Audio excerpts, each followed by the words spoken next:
Okay, let's see. It looks fine and people can hear me.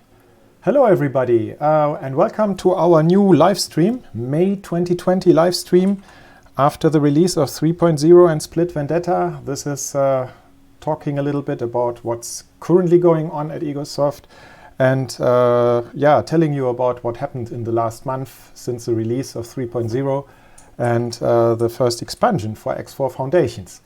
I'm very happy to talk about it because it was a really great success. The game was received very well. We are very happy to see a lot of positive reviews, a lot of positive feedback, and also getting a lot of emails from people who are very happy with the game. So this is great for us, for the team to see. Really feels great to work on the game at the moment. We just did very well overall, and also on all the other platforms with everything we released. So we are really very fortunate right now. Next to the 3.0 update, there's already actually an update after that. There was 3.10. And I will be telling a little bit about that, and also 3.20, which went into beta yesterday. And so people who are interested in the next upcoming features, I will be explaining them a little bit. Then after that, I will be showing a series of videos that I made in the last couple of weeks and released on YouTube already, which explain basically, the idea was to explain everything you can do in X4, and it turned out that was quite a lot, and it was actually so much that just making those videos was a lot of work. And it starts off with a long list of all the activities you can do in the game. We cut this into 6 parts, and they are called Trade, Fight, Build, Think, Explore and Strategy. Didn't work with the words so nicely, but it's just like headlines to bundle features together. So by player type a little bit. I will be playing those videos, and then after each video I will be doing a little bit of a QA, so people can ask questions, and I will be answering questions and also calling in people from the team. So we will be having these sections, and then after each section I'm calling somebody and discussing questions that you guys have, maybe about the video, maybe in general about the game. We are open for everything. And as I said, after each video I have a different guest from the team to discuss this stuff with. I'm looking forward to that. And what else do I have to announce in the beginning? Maybe just look let's start by just looking at the updates. We had 3.10 that's already out, and it did a couple of new things, like we worked a little bit on the hiring of NPCs. That's always a critical thing where we always receive feedback from players that find it too hard and too slow to get a lot of crew members for their ships, especially good pilots. And it's a critical thing. We are still working on it. 3.10 did make a couple of changes. It made it easier to find better pilots on stations, but sometimes also find very expensive pilots on stations, which didn't exist before. So those with higher star ratings can sometimes be found on stations now too. But it's always cheaper, certainly cheaper, but also easier to upgrade them in the game. But it can be slow depending on what they do. We are still making changes to this part of the game. And what we are also working on, and that's for a future update, is the way how you manage people, how you move them from one ship to another. Basically, the idea is to make that a lot easier. Right now, ships always have to be docked to each other, either on the same station or a ship on another ship, to be able to move crew around. And that makes it a relatively slow process. So we decided to return to this functionality a little bit towards what we had in X Rebirth, where this is done with drones, if you like. So you shoot them off into space with little drones, and they move to the other ship much easier. And combine that with a new interface. Maybe I can show where this is actually already in the game, but not currently used interactively. By the way, the game you are seeing here is being played live by my son, Blobby here. Joshua is sitting next to me and helping me play the game. Oh yeah, he's showing you the menu. That's the personal crew management menu. This is not interactive yet, but you can see here his crew in his save game here. And it is currently here sorted by rating, but what's missing is currently the ability to just quickly move people around from one ship to another. The idea is that this can be sorted by your ships and by the skills of people, and then you can use the same menu to move them easily from one place to another. This is hopefully happening before 4.0, but yeah, more on the order of things in updates later. Let's continue looking at 3.10. And we are always working on many things. I'm not going through all the changelog. For everybody who's interested in that, there's always a changelog on our forum, also on the Steam forums, where you can see all the details. We improve performance and things like that, of course, all the time.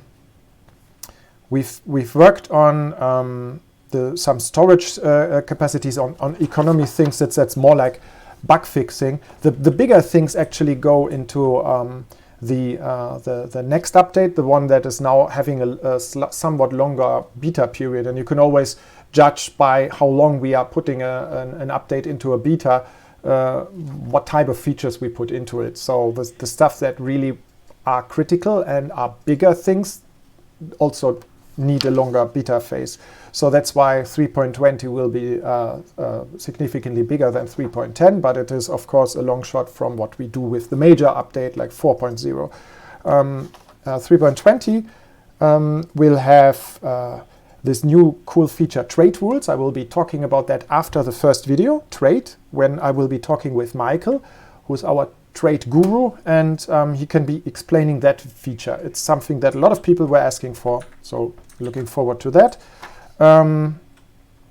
There is a new feature that allows you to import and export construction plans. Maybe Joshua can show us this shortly. This is pretty cool, and it's a new feature that allows you basically to exchange your designs with other players in the universe. So this is again currently only in the beta. Here you can export a construction plan, you give it a name, you export it basically into a file. So this station, the entire layout that you see that Joshua has done here, is now exported into a little XML file. And as it says here, you can export this and upload it to a forum on our egosoft.com website, on the forum there. There will be a special forum just for this part, and yeah, players can name their stations and brag with them, kind of. That's the idea with it. So pretty cool, and that's also in 3.20. Yeah, there's a lot of little things. There will be new entries in the encyclopedia. That's something that's always going on and being improved. There's added missile storage capacity information to missile missile turrets in encyclopedia. I'm just reading some of the things, some of the added features, added faction abbreviations. Oh yeah, that's something that I was actually asking for. So because we always have the longer names for factions in the encyclopedia, but in the game you often refer to them just by the abbreviation, the little 3-letter thing, and so I was thinking it's more helpful to have them always together. Little things like that. Feel free to participate in the beta, by the way. If you are interested, don't be scared by it too much. What you should do is always back up your save games. There could always be something where we ask people to that they have to roll back basically their save games during a beta or at the end of the beta. We rarely do it, but it's always better to back up your save games if you participate in a beta. But other than that, it's pretty straightforward. Oh, I'm seeing a question here. Will we be able to export the constructions plan directly to Steam Workshop? No, unfortunately, that's not planned yet. Yeah, it's possible to extend many of the online features. It's similar to the venture idea. We will be working on that and improving it further, but that's more for a bigger update for 4.0, where we have some more time. Right now, that's not yet possible. There's another question. Will we get any upgrades to the venture mechanic before the next DLC? Probably not, because as I said, 4.0, the next major one, is intended to be released with the next DLC. So the rough timeline, I will probably repeat that a couple of times during this stream, is probably towards the end of the year. So the DLC as well as the major update 4.0, that's towards the end of the year, maybe even early next year. I cannot give you precise dates yet, but it means we want to have some silence after all of the big stuff that's currently going around, where we can actually focus on the development. The beta for 4.0 will of course start earlier because it's a big thing. But again, yeah, it will take time, and I'm very hopeful that we also will have new venture mechanic in that. It's very likely. I want to do that definitely, but not before 4.0. Maybe in a beta, but only for 4.0 beta then. Okay, did I miss anything else from the 3.20 feature list? Matching speed indicator. Yeah, that's the speed indicator now has a match speed indicator. So when you have this feature matching speed with another ship turned on, that was before very silent feature. You click on another ship that you want to follow, you say match speed. You couldn't see that you are in that mode, and now the speed bar has a little indicator for that. Yeah, these are little user interface things. There's also nice icons now, Joshua. Maybe you can show that when you do when you open context menus on the map, or also on the normal HUD. When you are commanding ships, you always see these little icons here on the left of every command. They were not there before. They are the same icons that you saw on the map when you can see them in the order lines. By the way, the performance of order lines is also currently being improved by Matthias, who will also be in the stream tonight. So a lot of cool stuff coming up. I guess it probably makes sense that is there another question? No, not yet. Then I guess I will be starting the first video. So I roll the trade video now, and then see you guys back in about 15 minutes. I think the trade video takes about 15 minutes. See you. Hello everybody, and welcome to another video about X4 Foundations. In today's video I'm going to try to explain and list basically all of the things you can do in X4 Foundations. And that sounds like a pretty big video, because the game is about basically simulating an entire universe and allowing you to do everything in it. So I'm going to break it down by player types, by typical players that play our game. And this starts with the 4 main categories that we always have on the top of our box: trade, fight, build, and think. But I'm going to extend it with 2 more categories, which are explore and strategy or strategic gameplay. Of course, no real player is just one type. You are always a mix of all of those things. So even if I am just calling a trader and a fighter and a builder and all of those other categories, you are of course always a mixture. But everybody's a different mixture, and you can choose yourself what type of gameplay you prefer. So first topic, individual trading. Individual trading really means you and your own ship trading wares between stations, and that's really like the fundamental activity that you know from other space games too. And for that, all you need is really one ship with container storage, and that's like 90% of the ships in our game have that. The only exception are mining ships and resource collectors, because they have solid or liquid storage, while all the others have container storage. So yeah, basically the ships that you have at the beginning are able to do that. You land, you open the trade menu, buy wares, fly to another station and sell them again. That's individual trading. next step after that would be creating trade orders. And that's if you have more than just one ship, you can actually send other ships doing trade runs for you. And you do that with orders. The order menu can basically use for everything. We will be coming to strategic possibilities of that later. But of course, for trading, this is just trade orders. And it's based on so-called offers. So all the stations in our game make trade offers, and you can just collect them by flying past stations in the universe and assign offers to your ships. Orders get queued. So when you open an info menu for any of your ships, you will see the behavior menu. And in the behavior menu, you have orders and the main behavior. The orders is basically a list of things that the ship does in one after another. And trade orders are very typical things. So if you tell a ship to go to one station, buy something, and then fly to the next station and sell it, these would be 2 orders in that queue. And you can queue as many as you like. You can also have it mixed with completely different orders like exploration or fight orders. But a typical trade ship would just have these 2 types in that menu. The map is your first place for finding trade offers, and when you zoom very much in on an individual station, you will see for each station the offers that it has. This is buy offers and sell offers. So when you want to buy something yourself, you are looking for the sell offers of a station. When you want to sell your stuff, you want to look for buy offers of other stations. And when you zoom in on an individual station, you see exactly that. If you then zoom out on the map, you will accumulate more and more offers together.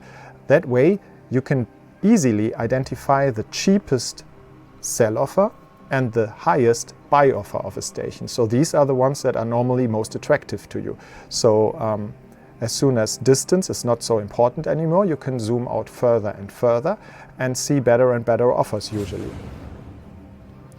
The map can be configured with filters, and the most crucial filter for trading is the trade filter. You just click on anywhere in any of those little boxes and it automatically will filter only for this particular ware. So even if in a neighboring station that identical ware might not be among the best ones for buying or selling, it will now be prioritized. And the further you zoom out, the more offers are accumulated again, and always just for this particular filter. There are also other filters, and we come to that later. Now, what ships are you using for trading? There are typically S, M and L ships, which really just says something about their size. Obviously, there are many more criteria by which you can differentiate between the different ships, but size is the most important one because it specifies where those ships can dock. At the beginning of the game, you usually start with an S ship, and an S ship is okay for trading, but obviously when you want to maximize the amount of money you can make with a ship, you want bigger is always better, and therefore an M ship can pack a lot more wares, and an L ship is the maximum. This is really very large quantities.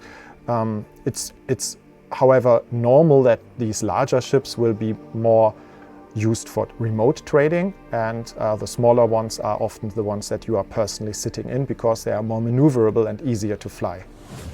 Another thing that has a big impact on how good you can steer a ship is how much freight is in the ship. Especially with larger ships, you will find that they behave quite differently when they are full. So the maneuverability changes the more freight is packed in your ship.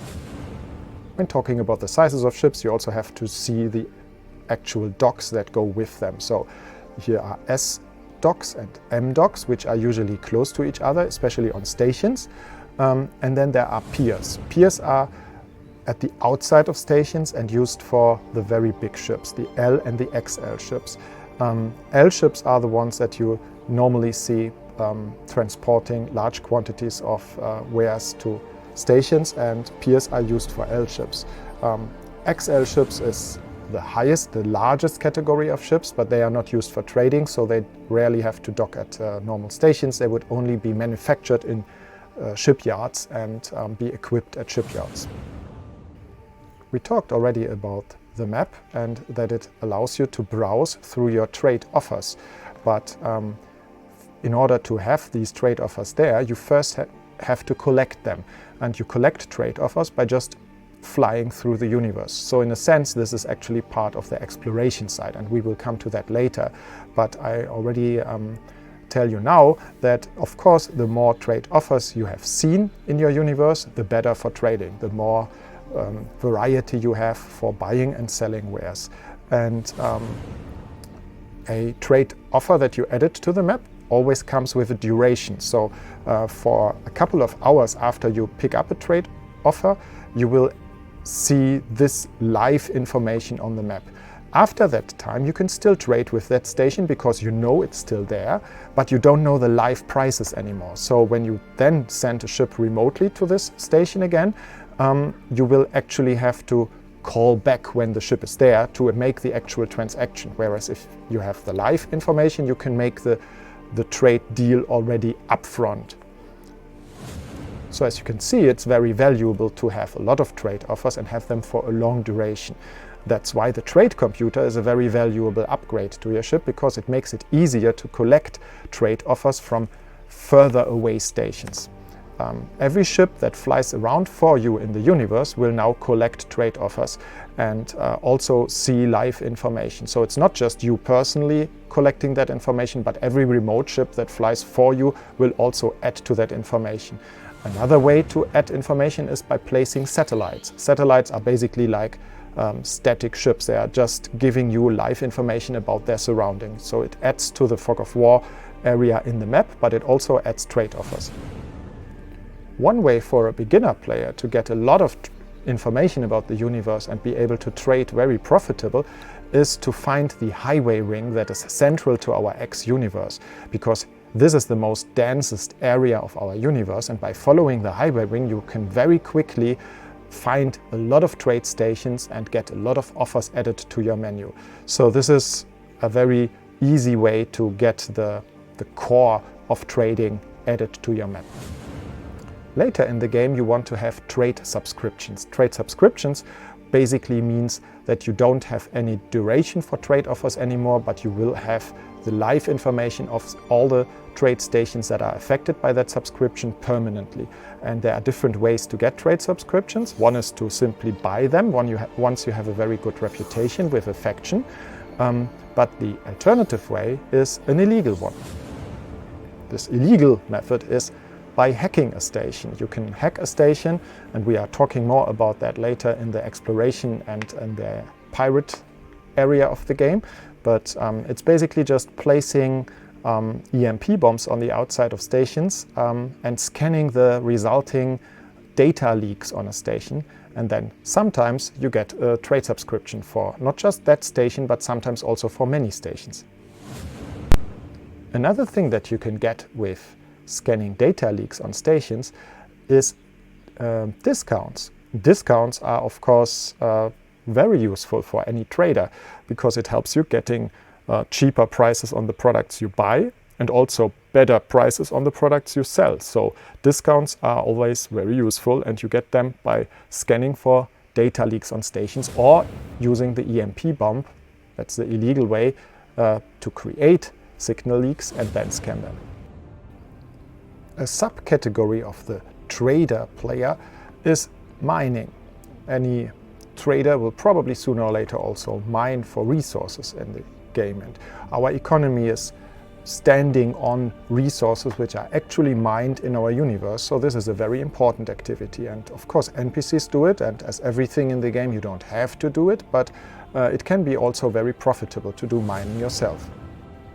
So the first section is mining yourself, similar to trading yourself. So in that case you will use the scan mode of your ship to identify asteroids with especially good resources on them, and pick up the resulting little rocks in space yourself with your ship and put them into your cargo. In that case, however, you need a special ship that has solid storage. So that's not possible with a ship with container storage, but with a mining ship that has solid storage. Like with trading, you can also do mining with larger ships, and in that case, again, you can make more money because you have more storage. The difference, however, is that a large Mining ship also needs drones to pick up the little rocks. So while with a small ship you can actually fly over those rocks or even use your loot magnet, in that case you need drones that pick up the rocks for you and bring them to your ship. All types of mining ships also need a mining laser, either as a turret in the case of the large ships or directly as your primary weapon in a small ship. A mining laser is the best way to cut asteroids into smaller pieces. Again, like with trading, you can also automate mining for you. So once you have a pilot in your ship, you can actually tell him to mine for you. And just like with trading, you give orders and manage. The more you automate an activity, the more advanced behaviors you need for your ship. While the simple order, mining this place, buy wares here and sell them there, is always possible with every pilot, behaviors that completely automate an activity for you are only possible with experienced pilots. So you need pilots with stars in their information screen. To be able to do remote mining efficiently, you also need information about resource areas, asteroid fields, remotely on the map. And to get that, you need resource probes. Resource probes can be manually deployed anywhere in space. They are relatively cheap. You equip them to any of your ships, and once you drop them in an asteroid field that looks promising, the map will later show you exactly which resources you can mine there. And that allows your remote ships, your pilots, to better mine these areas for you. One tip here, if you find Nividium anywhere, it is possibly something to make a quick buck, because Nividium is a very expensive resource and you can make a lot of money by mining it and selling it, but it is rarer, both found and sold, because Nividium is not one of the fundamental resources that the economy stands on. We have ore and silicon for the solid resources that are used anywhere in the economy of the game, and those are the ones that you can permanently mine, while Nividium is rare and only used in some places. In addition to mining, there is also resource collecting, and instead of solid rocks, ore and silicon, in this case you would be collecting liquid or gas resources like helium, for example, and those again are needed at the bottom of your economy or are sold to stations. A little side activity that you can always nicely combine with mining is collecting crystals, because you will find them on asteroids sometimes, and they are very easy to pick up. You just shoot them off of asteroids with a normal laser or with a mining laser, and then pick them up also with your loot magnet by holding down the O key or by flying over them. And these are inventory items, but they can be very valuable. So this is something you do in addition to normal mining or in the normal exploration gameplay that we will be talking about later. While mining, you will also sometimes find other little drops that come out of asteroids, and they can be also very valuable and profitable to pick up. Another subtype of the trader is the illegal trader, the smuggler, and that's of course also possible in our game. For this, you just have to buy and sell illegal wares, like drugs for example, and you run in additional risk, but also can make a higher profit with trading with these wares. While some proper wares are illegal, there's also inventory items, and I will be talking about inventory items later in the exploration section. But inventory items are the little stuff that you have on your body, whereas wares go in your ship. And just like with illegal wares, you also have a lot of little illegal things that you can find everywhere in space. And as a smuggler, you can make extra credits with those illegal things and by picking them up and selling them. To be able to smuggle larger quantities of wares, you might want to establish a black marketeer on a station yourself. Once you do that, you will have the ability to provide the local market with drugs, for example. So this guy that you place on a station will allow you to have an order for these goods on that station permanently. And that allows you to sell illegal goods into the market. This video is part of a series explaining the features of X4 Foundations. There are parts about trade, fight, build, think, explore and strategy gameplay. Choose the next one you are interested in from the Egosoft YouTube channel or the playlist to watch them all in one session.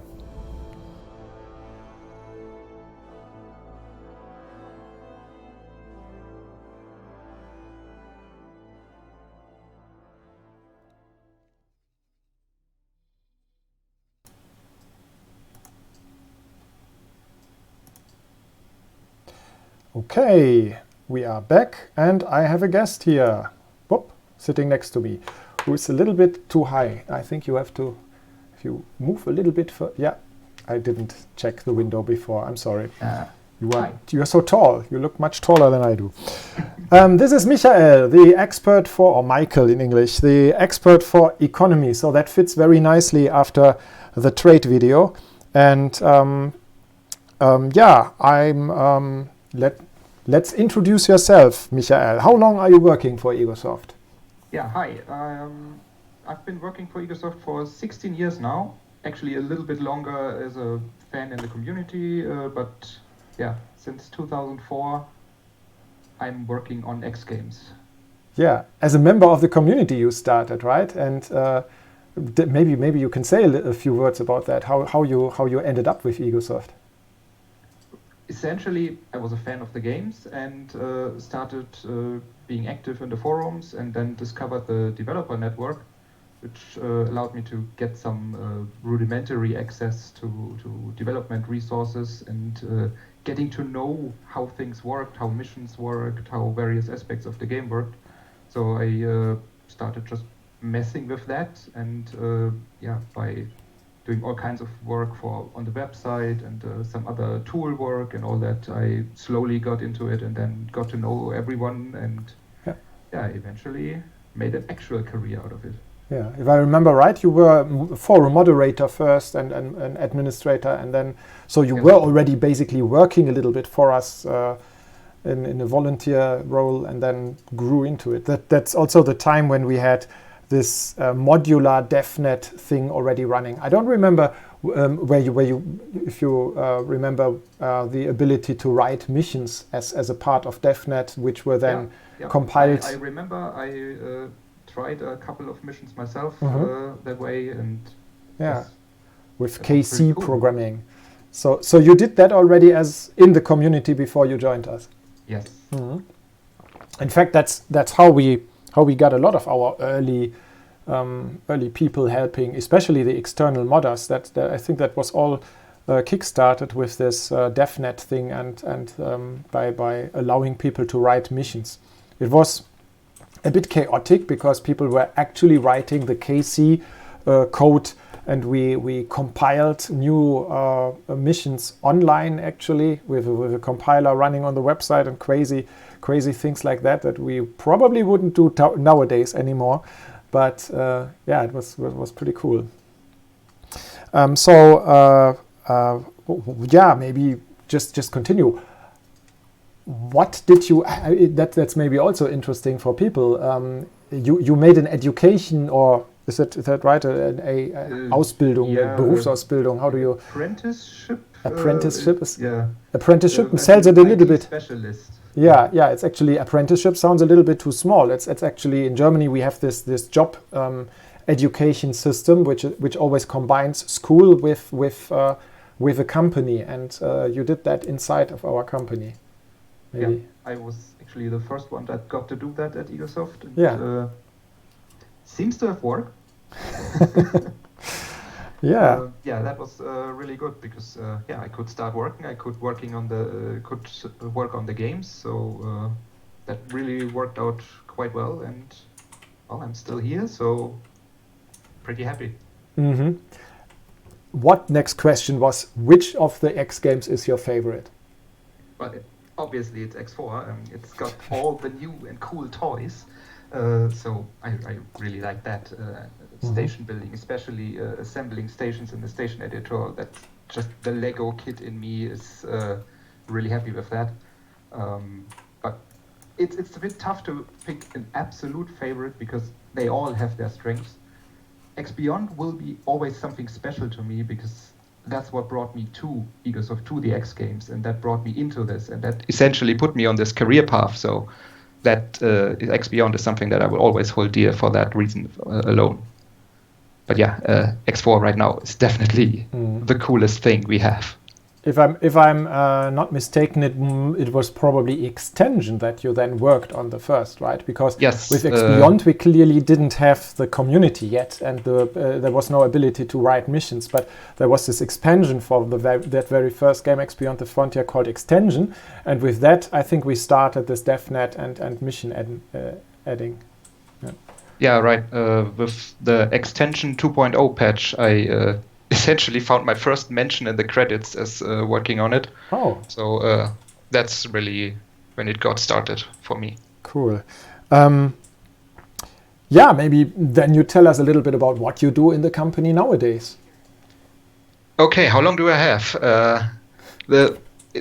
Small company, you do a lot of things. As I mentioned earlier, I'm involved in website administration, forum admin stuff, but on the game, many aspects. I've been working on AI, a little bit of mission work, and plenty of other aspects. The venture system is partially has come from my work, and the biggest thing I'm working on is the economy. That's balancing, that's trade wares, everything related to production and resources in the game.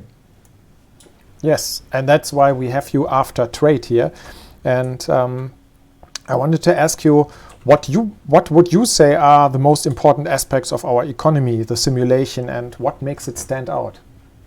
Well, for one thing, it actually is a simulation. We are not just faking it. This is really anything that you see in the universe, any station, any ship. Ultimately, it was mined from some of the resources that we have in our universe. So it went through various steps of refinement. It was transported with ships, little drones, or the bigger ships. And it's all real from the beginning to the end of the weapons, the ships themselves, everything is coming out of this. So we are not just creating something out of thin air here, and that's why, to me, it's an actual simulation on that part. Every aspect there is really happening, be it when you are there watching it or when you're a couple of sectors away.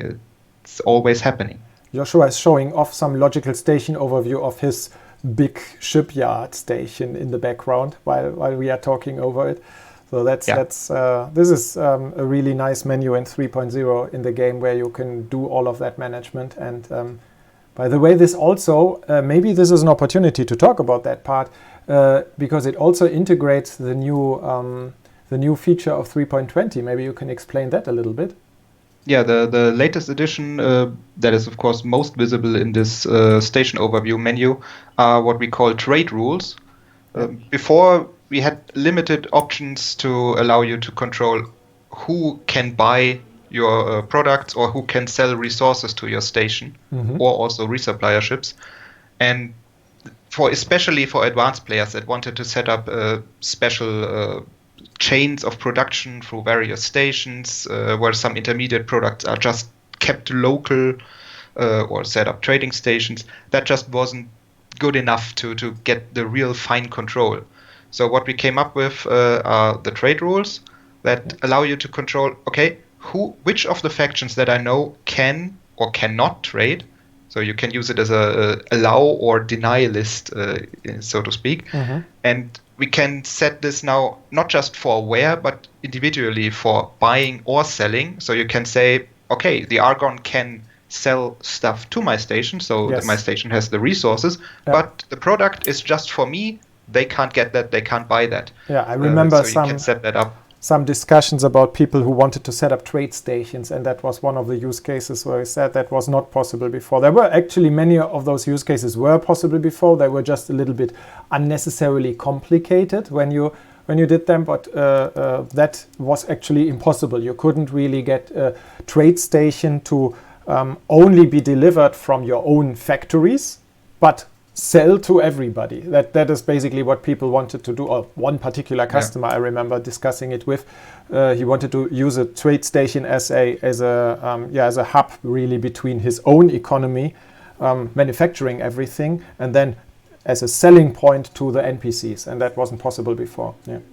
Yeah, we have had a couple of people that just say, okay, I want to support the economy of a certain faction, or I want to drain their economy, and this allows you much more control over that. Also, the way trade rules work, they are similar to the blacklists feature that we have, in that you can set up this rule, can give it a name, can save it, and then you can apply it to either just your entire empire as such. So you can just say, okay, this is now valid for all my stations, set the stations to just inherit this setting, and then you don't have to worry about, okay, I want to now also block the Holy Order of the Pontifex faction, need to now change 100 stations. You just change the rule and then it applies to everything. You can set this for your empire, for a station, or even specifically just selling energy cells on one particular station. So you have multiple levels of control. Yeah, you mentioned the blacklists, and I also heard that there's. I've been using blacklists not too much. I'm using them just very rarely because I'm not really like my son here, who has this very much larger fleet than myself, and then there's this point when your fleet gets too big where you have to make sure your fleet is not going through Xenon territory or things like that. And then I remember people had problems with blacklists and were using them wrongly. Can you maybe comment quickly a bit about what people misunderstand in how blacklists work and how they are similar to this trading organization? One particular thing that we see a couple of times when it comes to blacklists is that you've set up a blacklist to avoid certain territory, but then at the same time you tell a ship, give it an explicit order, fly there. Then the ship will fly there, and that also applies to any subordinates it has. So a ship that can therefore end up in a blacklisted sector because you told it to. I remember reading this as a bug report by people that said, I added this sector to it's sometimes it's not so obvious because your order maybe you gave the order before you set up the blacklist, something like that. So you have to actually be aware that you may have given that order before. It's clearly not a bug if this is the defined behavior of how blacklists work. And similar, I've seen some comments when it comes to the beta for the trade rules, where some people are mistaking trade rules for something they set up for their trade ships.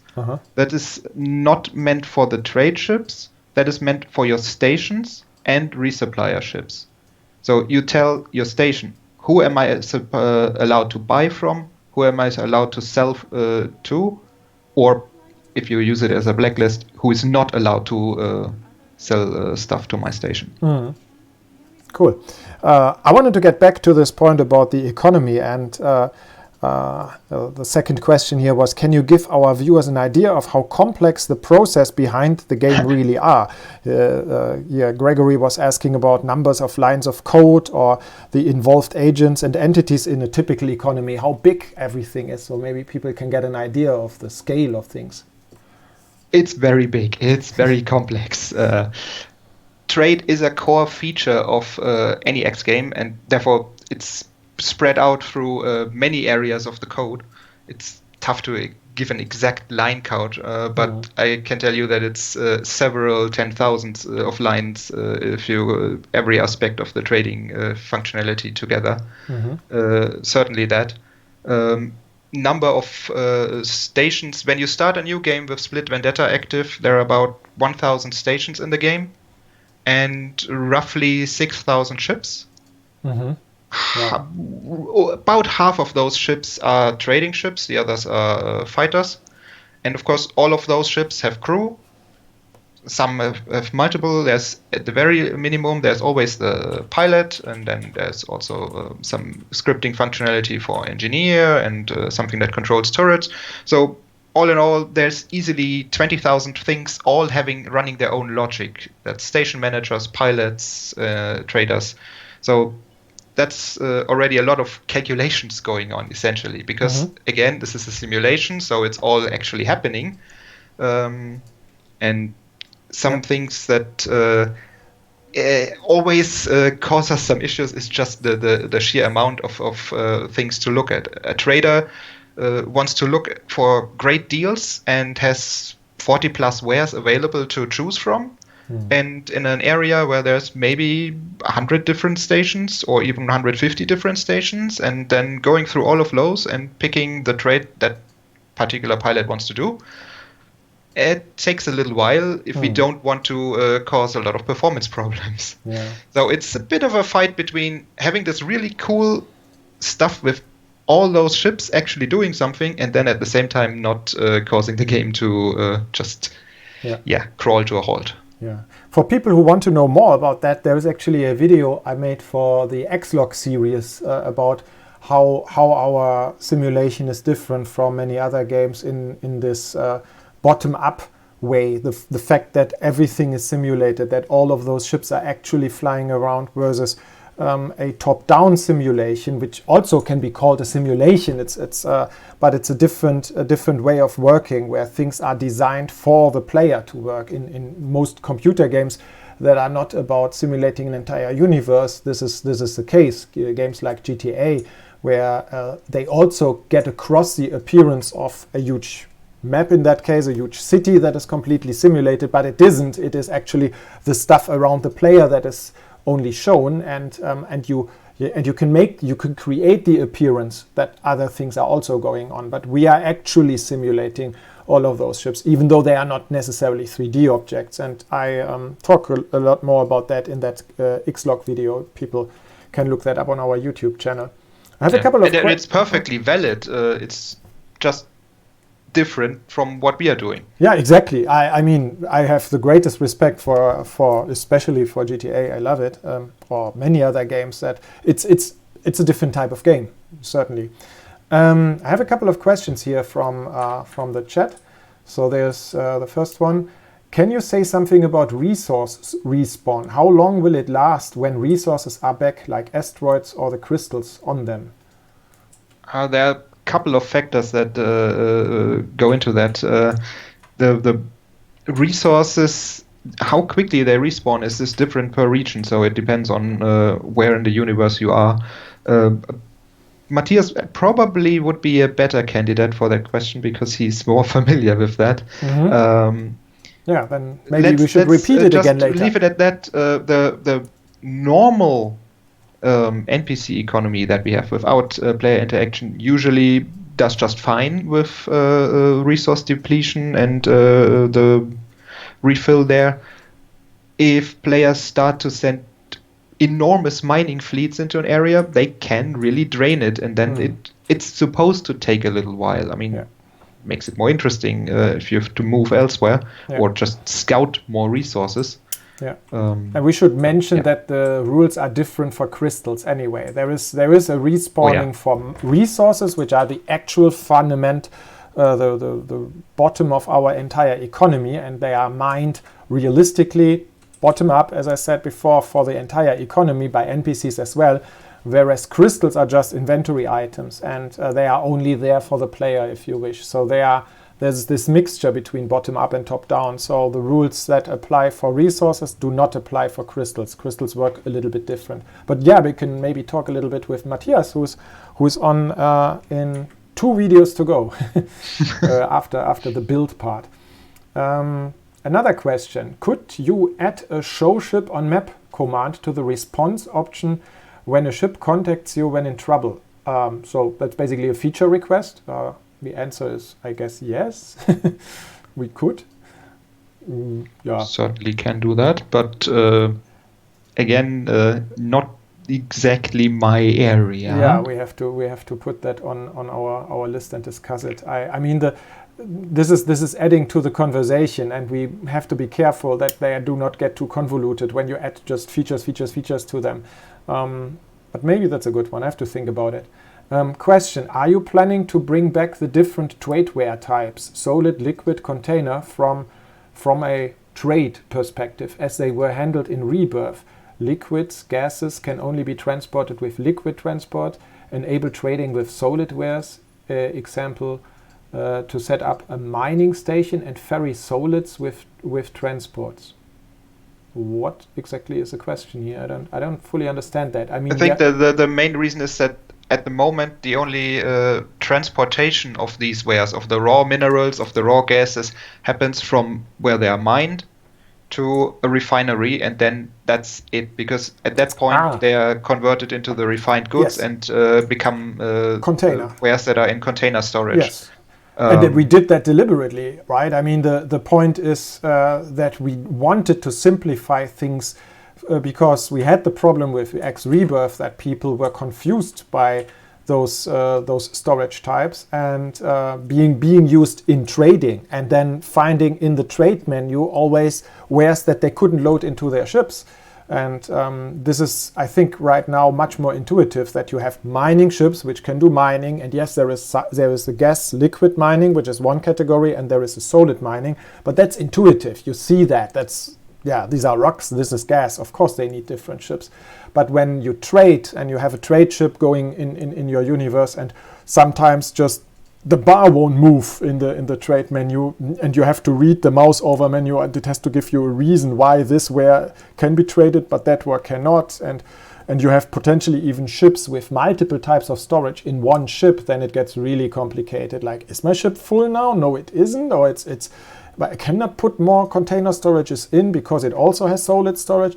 It's just too complicated. So we decided this was a very intentional decision to move to container storage only for all the trading, the higher level of trading. Pretty much, yes. Pretty much, yes. There's another question. Is it possible to start a trade war with another faction? So we are hostile in our economy policies, but don't ever shoot each other. Depends on what the consequences of the war would be. Yes, you can starve out another faction that way.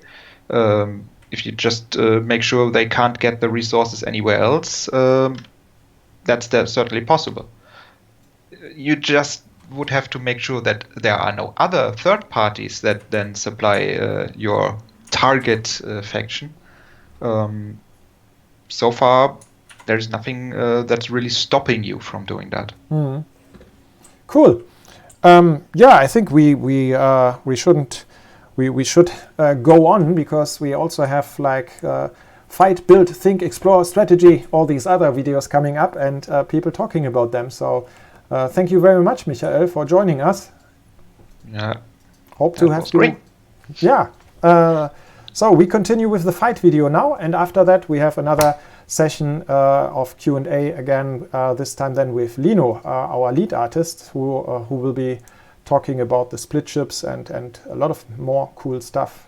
Okay, here you go. Okay, bye, have fun.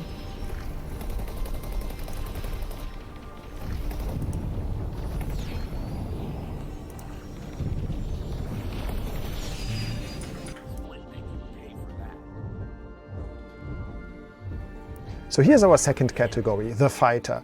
And again, not every fighter is the same. There are many different things you can do by fighting in the game.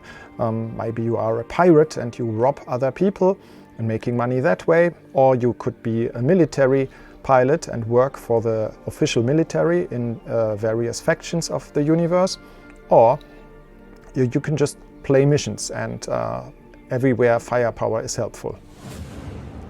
So again, there are different types of ships with different levels of equipment, and it starts with different S ships already at the bottom.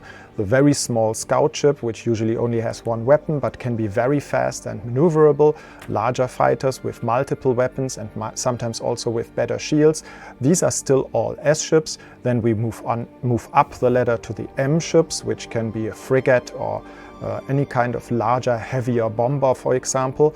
And at the very top, again, we have L and even XL ships, like destroyers and carriers.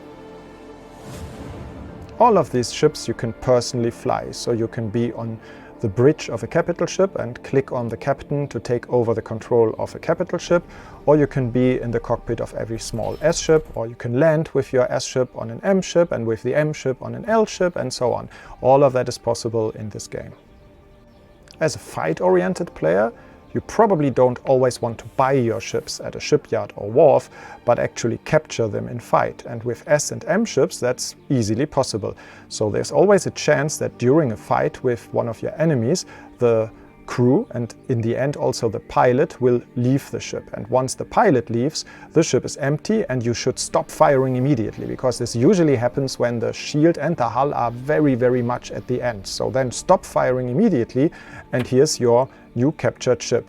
To get it actually and own it yourself, you also have to fly over personally with your space suit, look for a signal leak, scan that, and then at that moment it is controlled by you. You can open the airlock, get into the ship and take over the control. You will probably also want to move a pilot to this ship or other crew members again once you move the ship to a station where you can do that. While in the spacesuit, you can actually also repair ships. This is not really a very exciting activity, but sometimes after a fight that costs you a lot of hull, this can be pretty useful to do. The easier way to repair your hull is obviously to land on a wharf and pay for it a small fee. Once you fight against much larger targets, especially stations, EMP bombs and also normal bombs could become very useful. And again, you place them with your spacesuit and detonate them remotely. This can be a very effective way to damage and destroy entire stations. Back to your ship controls. The new version 3.0 of the game has a flight school, and I suggest everybody to actually try it out. But there is one fundamental difference in how you control a ship, and that is some people prefer to have tilt and roll on their controller, while others use tilt and yaw. Both is possible, and you can configure any input method to use either system. Especially with a joystick, you can always map the axis that you want to use. For gamepads, controllers, you can even use something called adaptive steering, which means that your controller will behave differently depending on how maneuverable a ship is. A longish ship that has its mass not distributed to the sides will usually roll much better than yaw, and so as soon as you enter one of those ships and you have adaptive steering mapped, your controller will automatically use the roll axis, while on a wider ship with engines on the outside, you can more easily use the yaw axis. This is different from ship to ship. There are many ways to control your ship, with direct steering with the mouse, for example, like it was possible in X3, where you don't even have a mouse cursor on your screen, or the more modern way with a mouse cursor that controls your ship's movement as soon as you hold down the left mouse button, or with shift space you can enable a mode where you are permanently following the mouse cursor. With the joystick, obviously, with a gamepad, many things are possible, and again I suggest you try out the flight school, which explains some of those features and how to configure them best for your use case. Another thing that you can change while playing is the behavior of your steering. We have a computer assistance that we call Flight Assist that is normally always turned on as soon as you are in a ship, but you can turn it off for a more Newtonian flight physics, where your ship actually continues to fly in a direction even if you rotate it by 180 degrees until you accelerate again. This is possible by turning off the flight assistance. This is mappable to a key. You can also do this on the joystick, of course, and again it's explained in the flight school. Newtonian flight maneuvers can be especially useful for attacking capital ships, because it allows you to basically drift along a moving target and, for example, fire to the side at their turrets while you drift along the ship. Another special feature of X4 is that your ship can be dragged with larger objects, especially capital ships. So if you are in an S or an M ship and get really close to a capital ship, your ship gets slowly dragged with the capital ship, and that allows you to focus on the surface of that ship and target, for example, turrets or shield generators individually, while not caring about the large ship potentially even flying turns. So you will not be rammed by the capital ship if you are very close to it. This really allows for dogfight and flying into a capital ship like the channels on the Death Star. Similar to capturing small ships, it's also possible to board large ships. It's not as easy as with S&M ships because they have a large crew and there is no chance that the entire crew will leave without a fight and hand over the large capital ship to you, but you can prepare for a boarding operation. This requires Marines, which are a special category of crew on your own ships, which can be trained to become better and improve your offensive power against such a ship. And it requires that you prepare the target ship by shooting down its hull, by destroying turrets and shield generators, and then start a boarding operation with the boarding menu. In that menu you can see what your chances are that all of your Marines will survive, or most of your Marines will survive, and this way you can basically get the ownership of a large capital ship and save a lot of money which you would otherwise spend to buy such a ship. After boarding or capturing, you can always upgrade your ship, or of course you simply buy a new ship at a shipyard and upgrade it. Our ships are modular: engines, shield generators, thrusters for the side movements, and also for the rotation of the ship, as well as lots of surface elements on capital ships like turrets and shield generators, and many other things internally, like software updates, can all be installed in the wharf or in the shipyard's upgrade ship menu. So this is basically the same menu no matter if you buy a new ship and equip it that way, or if you take a ship that you got otherwise and want to just repair it and upgrade it. Not all factions will sell you all of the available upgrades. There's especially some weapon technology that requires licenses, so you have to get better friends with a faction first and then get a license from that faction in order to be able to buy the really high-tech weapons, especially for capital ships. Among the software upgrades for ships, there is also the target computer that helps you more easily target what you have selected as a soft target with the HUD of your ship. This is behaving differently depending if you use mouse controls, where you select a target by just clicking, or if you use a gamepad, where we have an automated locking mechanism that you can also activate but also override with the digipad on your gamepad. Either way, you have selected target and the targeting computer will allow you to shoot off the center of your HUD cross, and that's a very powerful upgrade. Of course, in addition to the normal weapon types like lasers, plasma weapon, beam weapon, all of those different weapon types, there are also launchers that allow you to launch missiles and rockets. Those can be configured and basically put into the same slots that primary weapons can oftentimes be put in, or they can be equipped as turrets. In both cases, they would require ammunition, and that's the main difference to the other primary weapons. There's a couple of different ammo types for those launchers, like swarm missiles, for example, dumbfire missiles, which just go straight on, versus auto-targeting missiles, heat-seeking missiles, but also torpedoes, which are slower and heavier, but are ideal against slow-moving or stationary targets like stations because they do a lot of damage. In order to protect yourself from missiles, you can actually use flares on your ship. This is again an upgrade and ammo type that you can install on your ship. And once you are in space and you hear the alarm about an incoming missile, you can press a button to drop some of those flares, and it helps distract the missiles from you. NPCs use them as well, of course. I have mentioned turrets before. All ships larger than the S-type can have turrets. So already an M ship that is still a very good fighter that you can personally control from the cockpit perspective can have turrets. And turrets can be controlled from your normal HUD view by just clicking on the icon, or they can be configured from the ship info menu. and they can have different modes. So you can set up a turret for missile defense, for example, or to just support you in attacking your target, or to generally shoot down everybody that's attacking you in a defense mode. Also, if there are mining weapons equipped to a turret, you can set mining modes and more. As you can see in the upgrade menu for your ship, there's not just ammo, but also some other deployable things that you can equip to your ship and which just use the deployable storage.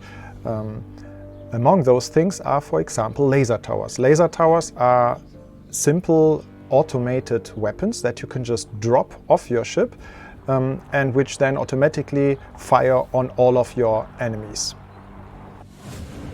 NPCs like to frequently use laser towers on transporter ships. So while a transporter, especially an M transporter, is oftentimes not very heavily equipped with weapons, it might have some laser towers to drop when in a fight. Also, this is something that you will notice quickly when you try pirating activities. In addition to laser towers, there are also fight drones, and they are actually mobile and can also be dropped in the same way from the deployables menu, but in this case they automatically go after your enemies. And again, NPCs like to use them a lot, especially larger ships sometimes launch entire swarms of little drones attacking their targets. Even a fighter, of course, needs to make money in order to upgrade their ship. So one way to make money in fights is also to pick up loot, as all ships might drop loot in a fight, not necessarily only when they die, but sometimes also earlier. There's always a good chance that there is something valuable to pick up. And you don't even have to fight yourself all the time, because sometimes by just observing an ongoing battle between NPC factions, there's a good chance that you can find something valuable to pick up. It's also always a good idea to hunt down the enemies of your friend factions, because it helps you not just to get money, but also to increase your reputation with them. So hunting down Xenon in the middle of an Argon sector can help you get a better reputation with them, but also finding pirates can be very helpful in that regard. The difference with pirates is that they are not always obvious, because they use cover.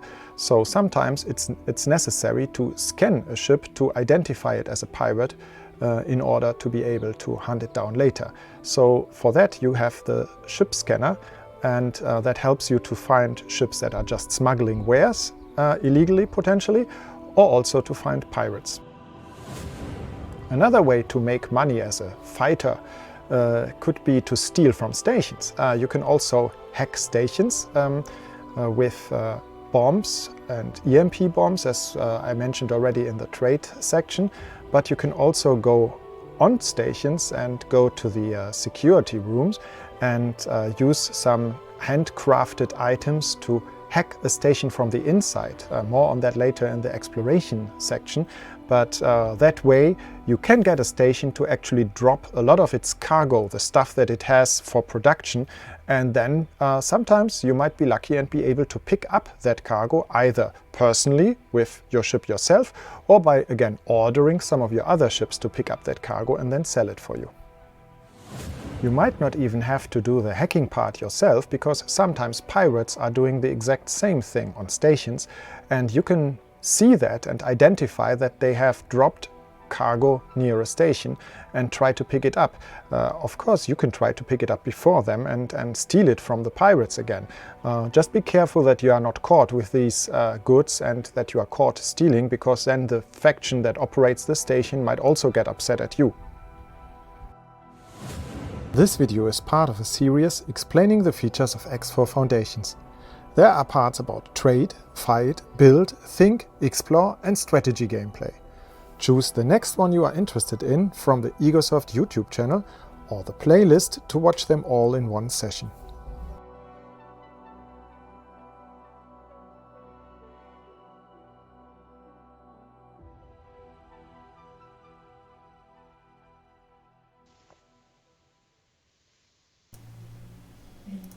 So, We are back, and we have another guest, Lino, who is also a little bit bigger than me.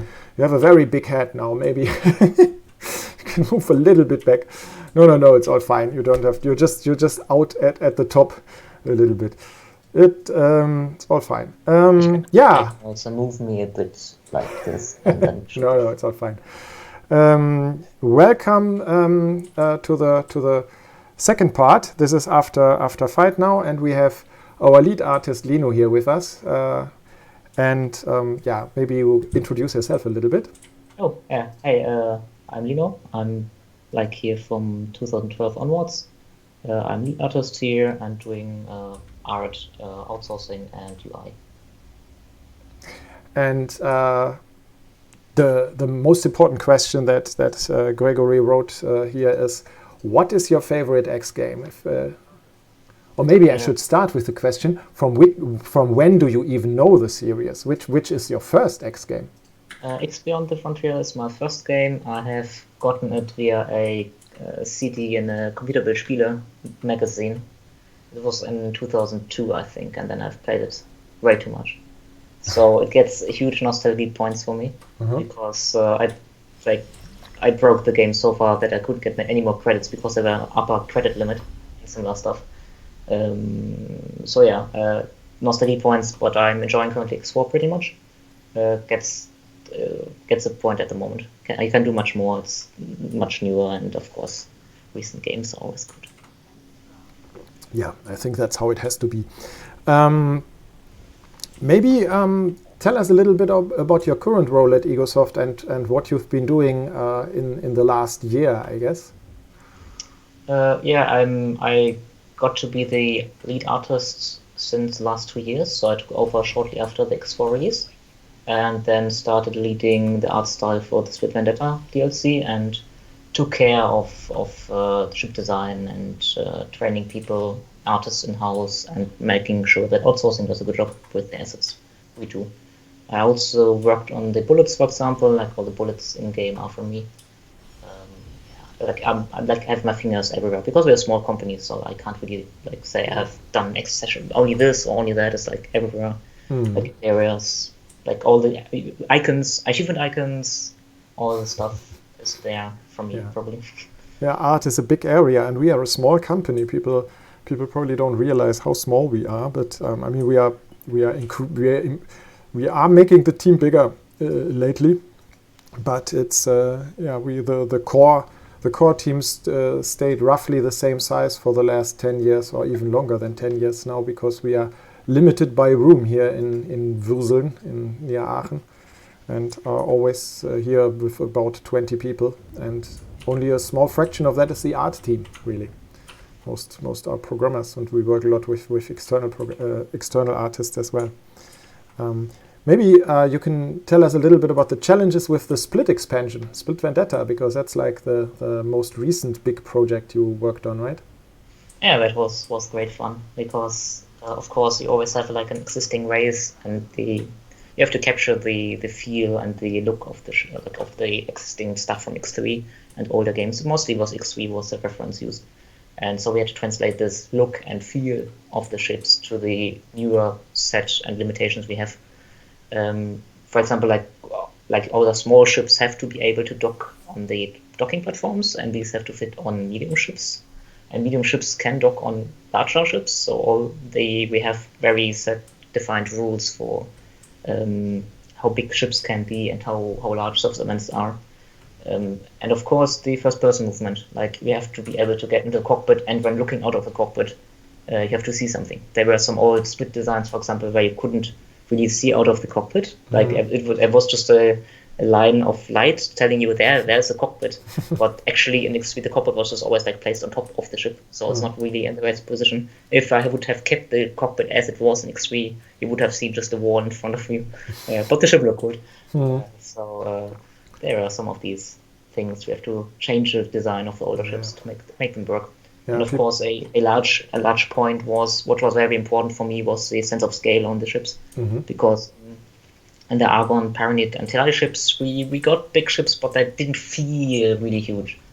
So I tried to improve this and learn some new techniques to convey the sense of scale. And I think we did a good job with the split chips, which look massively more large, even if they are the same size or even smaller. Joshua was showing the right chip for that statement before. He is flying around in the split carrier here and getting out on the platform right now. No, it's especially when you are inside that it looks really, really big. When you get that sense of size when you fly over those many docks, it's really, really cool.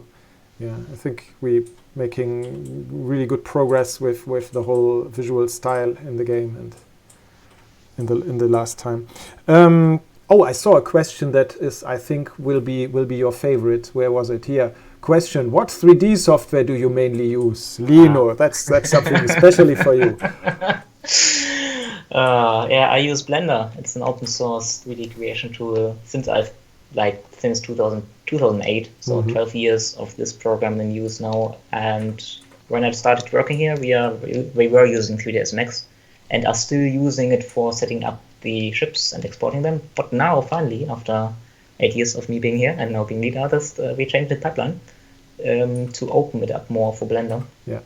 So we can use Blender with our pipeline, and this also opens the door in the long-term run or medium-term run for modding, for mesh modding. That's a huge point we always have struggled with.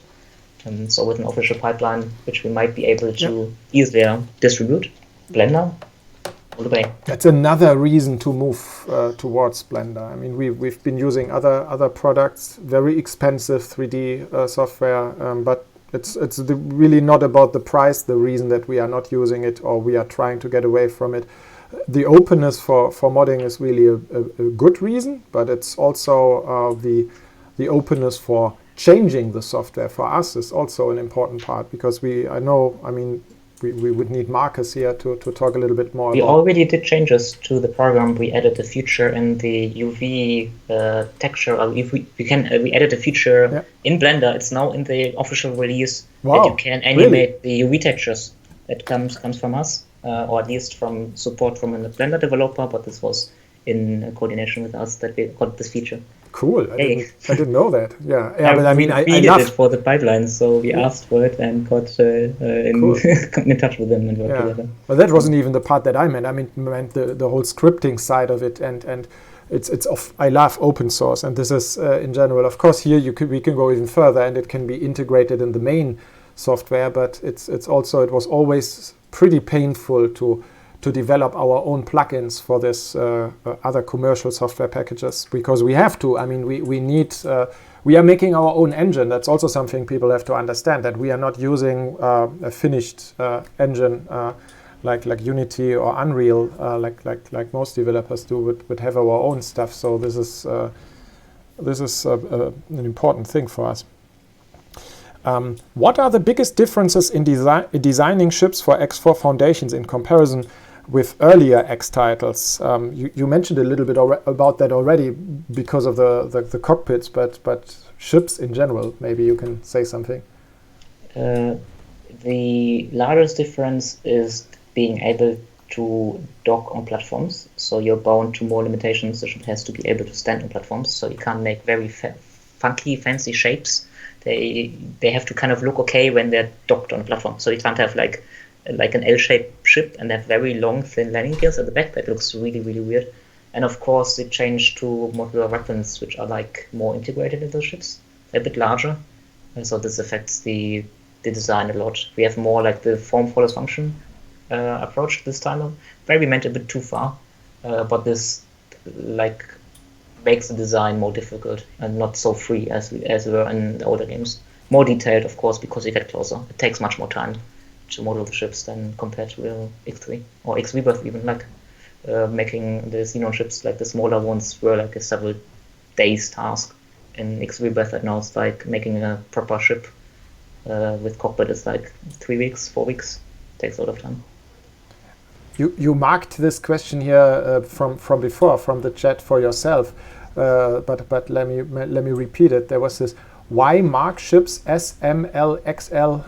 X3 had more refined levels that could be implemented as well. Maybe you can answer that now. A huge confusion or problem we had in X3 was we added more classes, and the scale that was not clear for new beginners. Like we had an M scale, like M3, M4, M5, M6, M7, M7 Plus, and similar. Yeah. And new people like never figured out which chip had which size, and this made docking much more difficult.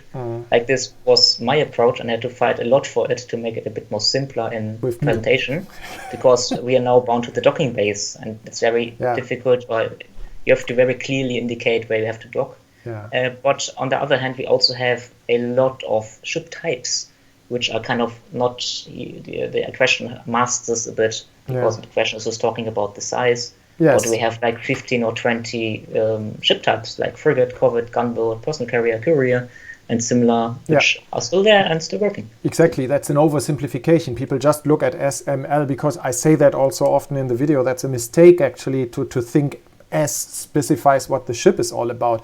S just specifies how it docks, and that's it, and M. And there are many more ship types than we had in X3. It is just that people got used to these nice little abbreviations, M3, M4, M5. But it's really just that name, that little abbreviation that we have dropped, because it was really not making much sense, especially in combination with the dock sizes, and then also a more meaningful specification of ships, like the examples you gave, when you can name the ship a bomber, or can label it a bomber or whatever. That gives it a much better and clearer identification than, especially a system that also even numerically didn't make sense anymore, because we ran out of numbers. We had to basically, it started with M5, M4, M3, but then when we added M6, which is a higher number than 5, but was bigger than an M3, at the latest at that point, it became a little bit, irritating for new players, I suppose.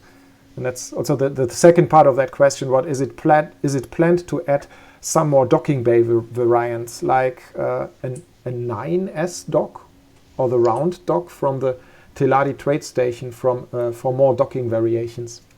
A large amount of time is spent to actually make the docking areas themselves. Like, they're very complicated with different kind of docks, of course. The docks have lots of animations which have to work.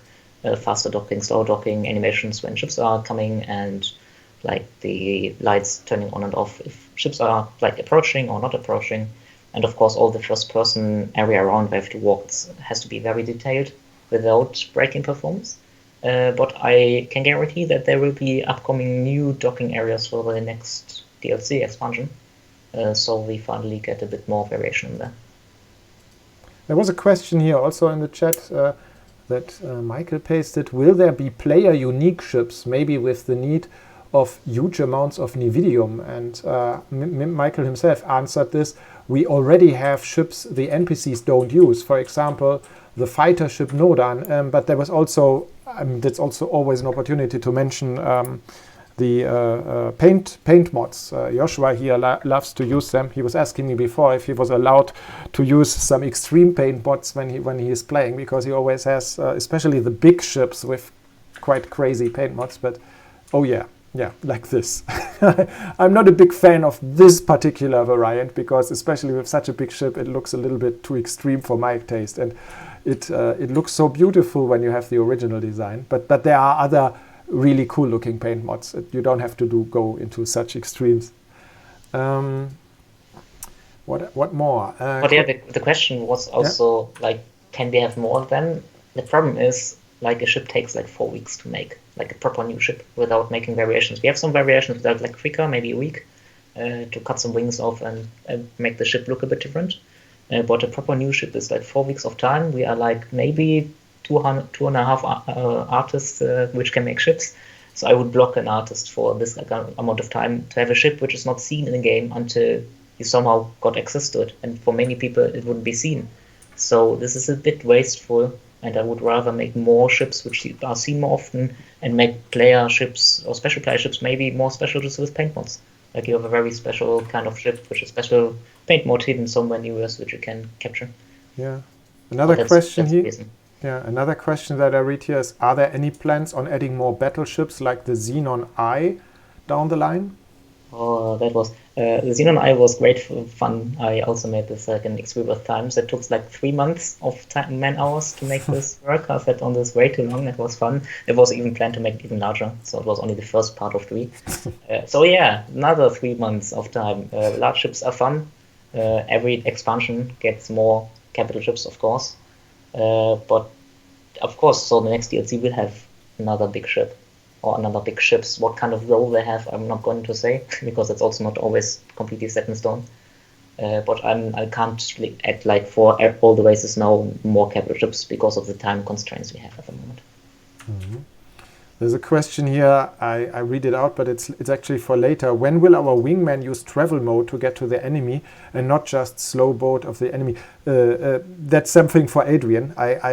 This is our guest after the last part, the strategy. So stay tuned for that when we talk about AI a little bit. We have our programmer Adrian joining us at after the strategy video. That's the last one in this queue here. What more? What did I miss? You started selling merchandise, which looks great. Is there a chance we could get a cool A1 size X4 poster to buy? That would be a question for Gregory now. Right now there are no posters, but I think that's also... We have the artwork for it, so... Yeah. There are definitely plans to extend the new merchandise shop. These... I should get up to show the t-shirts which are now available in that shop. We have added just recently this and the other one that I'm wearing in the videos. When you watch the video later, the next one is Build coming up next. Then I'm wearing the Teladi t-shirt. So these are now already available and more stuff will be coming. What else? I do see another question, and Nano Ninja is asking, or saying it does get hard to distinguish the difference between different ships in size category. Will there be any icon changes to help with this? I decided against making the icons too varied. We have like per size like 4 different icons, so it's in total 12 icons, or maybe 16. The problem is if I add all of the different variations, the ship types, like the frigate, corvette, per ship size, I'm running in the problem of adding too many different icons the player has to learn. So that's the reason why I didn't do it. So at the moment I would say no, we don't do this. Mm-hmm. There's another question here. Are there any plans to overhaul the Teladi, Argon and Paranid ships now with the new techniques you developed? I would love to do this. Yeah. It's just a question of time, because I know how to make them better, and I actually did a very quick run, like half a day on the Teladi large ships before we released, because they were like very, very bare bones. It's just time. I would love to it. I would love to do it. We will see. We will see it. It depends on time and budget and everything, but we are continuing the development. That's the good news. We definitely are continuing to work. There's the next expansion coming out at the end of the year. As I said already, 4.0 and the Terran expansion. That's what we are currently working on. And while we do that, everything moves on. So it's not just we are focusing now entirely on.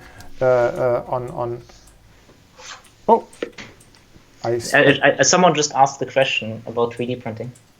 I'm not showing the ship, but the question is: can you export the ships, the 3D files, to 3D print them? And yes, you can, but it takes a lot of work to make them actually printable. So is this just an engine you are seeing there? I have an engine, yeah. Like, show it. Why not? Yeah, just the engine. I can show the engine, so here's the engine. Because nothing more.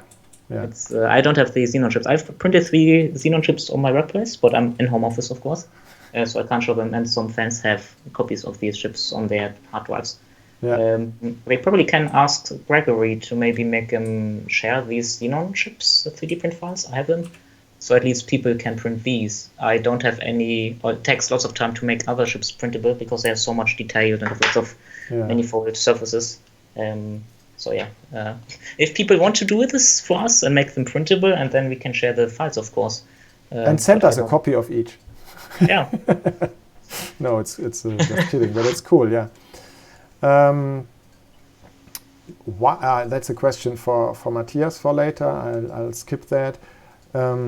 Why do all the builder ships have the same model? Mm-hmm. Same answer again. Time constraints, yeah. It's one ship per player doesn't really fly. So that was the reason why we said a player is not flying this ship really often. So it's not really important, or we can't put the time and effort into making more variations or more new ships from this, because like 3 to 4 weeks on such a ship and then 3 additional races would be like a lot of time for single artist, and we invested this time to make more other ships and not builder ships. Yeah. Okay. I think is there more question? What influenced the bigger Xenon ship design? Like natural bugs? For me, that doesn't really match how I could imagine ships built by an AI. What's the reason for the... We had in X Rebirth, they changed to the branch 9 Xenons, and they were more like somehow organic. Something happened, so I don't even know the lore-wise why we said it. So they all got a bit more organic and got like this bug-like shell or shrimp-like shells, compared to the older X3 Xenons, which are like very cubic and like grid-like. That's all I can say. It was probably just art design decision at the time. All the art needs to say, yeah, we want like nice, very different looking Xeno ships, because they look cool, but it's very different lore-wise compared to X3. Okay, I think we have to move on, because we still have build, think, explore, and strategy coming up, and people talking in between, and us answering questions. But before I say goodbye to Lino, the last question from Gregory here was, which part of your work makes you proudest? What is your personal favorite ship, probably, but asset in general? Yeah, currently, my favorite ship is currently the split large trading ship. I don't even know its name. That was the first ship I made for the first Buffalo. Yeah, that was the first ship I did with the new techniques. I tried to figure out how to make ships larger, and this was a very successful try in doing this. So that's my favorite ship in the game at the moment. Aside of course the Xenon I, because that's very old from me. It's like from 2013 when I made it. That was Wings Rebirth. So the new ship I like the most. And most rewarding is probably just seeing people starting to make nice screenshots of the game and sharing this. Because it's now like when people start to make nice screenshots, I've seen very beautiful ones now on Steam, which a few people do. And this is really, really rewarding, seeing people to actually make new content, new art with the meshes and the rendering and the textures we did in the game. That's really fun. Yeah. Thank you very much for joining us, Lino. And we move on to the next video about building. So. Yeah. Thanks all for the questions, and stay tuned. Bye. Okay. Bye.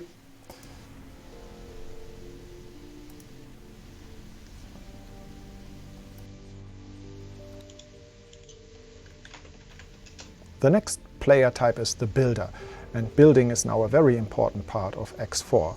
And you can first get a plot for building your own station. That's basically just reserving the space, and you have to be careful where you do that, because it could be pricey and cost money to just reserve space for a station, depending on what faction owns the space. You can just ignore that and simply reserve a plot anyway, but in that case you might upset the faction, and sooner or later they might attack you. So it's probably a good idea to either pay the price for the plot or find a space where you don't have to. The more remote areas of space that are not controlled, which are maybe not so good for later delivery, are still favorable sometimes, because they are cheaper for getting a plot. Next, you start the Plan Build menu, and here you basically put together a station from modules. Those modules on the left side of the menu can be basically used like Lego stones. You put them together and form and design your own station. In the beginning, you only have a few modules available on the left side of this menu, but later in the game you get more and more blueprints. Either you buy them from faction bosses, or you get them illegally by scanning data leaks on stations again. This also might require a little bit of research, an activity that I talk about a little later. As you can see, the modules in the building menu come in different types. So the most important ones are the production modules. Productions are the parts of the station that constructs wares, makes wares from resources. But then you also need storage where both the resources for the production go, as well as the outcome, the result of the production. Other things are living sections for the workers on a station that help you improve the efficiency of a production. Also a docking module, of course, in order for ships to be able to trade with your station is needed. Later you can also add a pier for larger ships to dock to your station. And many other modules that are just there for connecting or for constructing the station that fits exactly your design. After you decided for the initial design of your station, which you can later of course change and improve at any point in time, you also have to decide how to pay for it, if you will. You can either bring the necessary resources for building directly to a build storage, or you can just hand over money to the station's budget and create buy offers for your build storage automatically. In that case, NPCs will be bringing those wares directly to you. In the Plan Build menu, you will also have to assign a builder ship to your construction place, and that ship can be hired from NPC factions and just assigned to the construction place. And it will stay there as long as you give it something to do. After a while, after that, it might go away again, but you can later hire another one. Once the resources are there, your plan makes sense, and the builder ship is available, construction automatically begins, and you can see the welding drones buzzing around your station and you can watch it being built. Of course you don't have to, and you can just let it sit there, and this happens in the background while you will be away playing missions or doing other things. Once a station becomes operative as a factory, you can use the Logical Station Overview menu to see what's going on inside. This menu shows you nicely the production modules and the storage and how they are connected. So as soon as you have multiple production modules, you can basically see the flow of your wares inside of your station. On the one side, the resources that come into the first storage, then the first production module that takes the resources out of that, refines them or produces something out of it, puts that into a storage, and then you can build a chain of multiple productions. And here in this menu you can see all of this in a logical overview. This menu is also interactive, and you can open every production and every storage and control exactly how the manager of your station is supposed to operate it.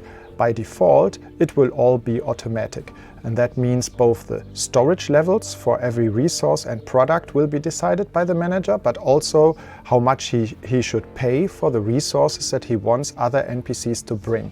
So you can set up manual budgets, and you can also set up manually how much storage space you want to be reserved. But you have to be careful because your storage is limited, and it can always happen that because you are producing wares, you run out of space for this certain budget, and then your production cannot operate anymore. So the automated management of storage space is actually normally a good idea in order to operate everything at best efficiency. Efficiency is a key word here, by the way, because normally you always make a station more productive by making it bigger, by adding more production units, or by having a second station and more storage as well. But the real way to make more wares in the same amount of time is what we call efficiency improvement, and the best way to get that in your station is by getting more workforce. Workforce requires living sections, which are very expensive and hard to get, especially the blueprints are expensive, but once you have them, you improve the efficiency of your productions and basically can produce more goods per time, which means much more money.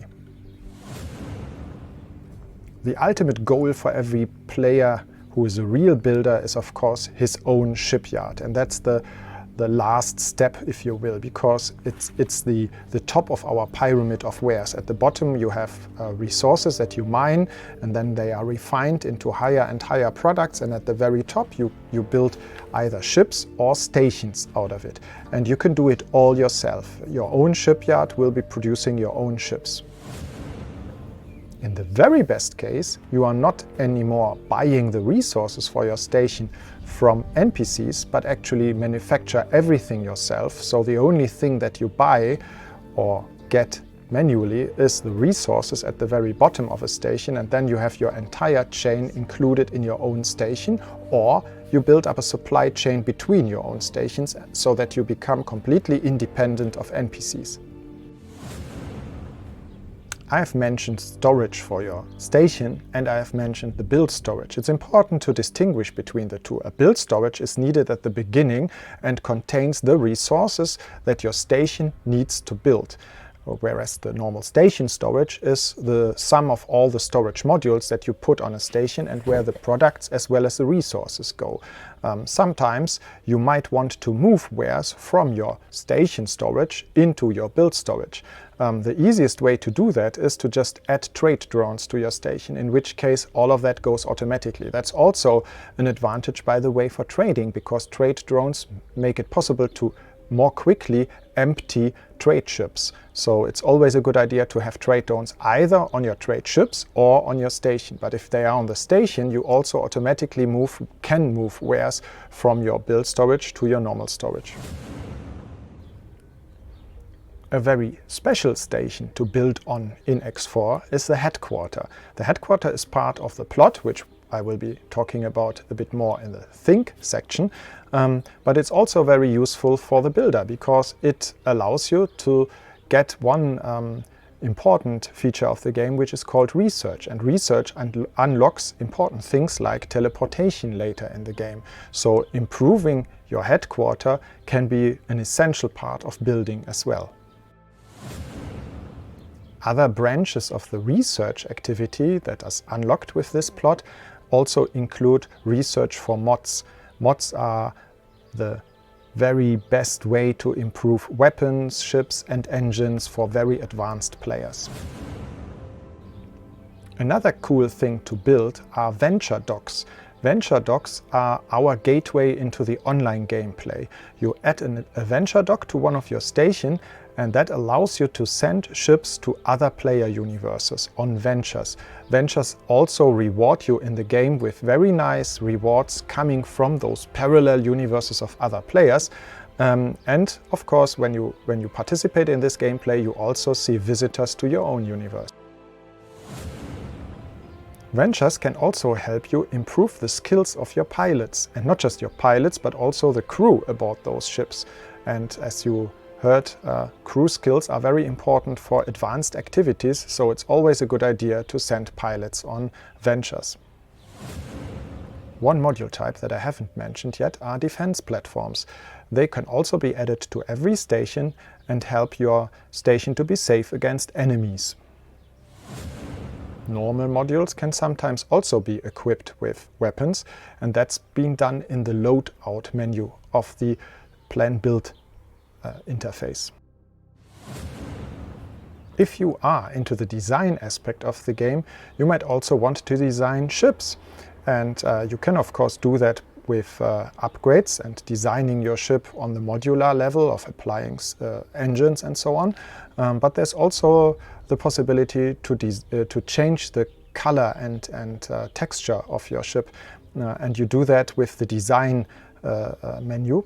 And one thing that you can apply here are also paint mods. Paint mods can be found in ventures. So if you play the online gameplay, you can get paint mods as a reward. This video is part of a series explaining the features of X4 Foundations. There are parts about trade, fight, build, think, explore and strategy gameplay. Choose the next one you are interested in from the Egosoft YouTube channel or the playlist to watch them all in one session.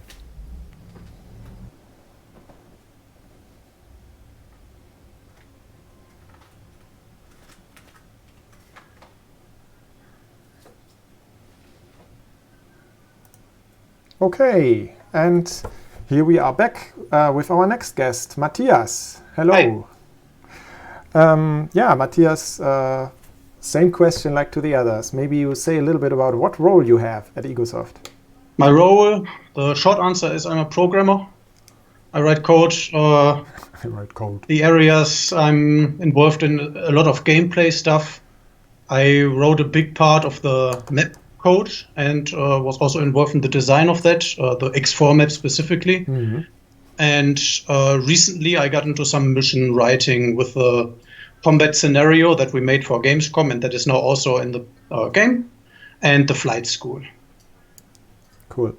And Gregory's important question, what is your favorite X game? My favorite X game is also the one I played first. It's actually X Beyond the Frontier.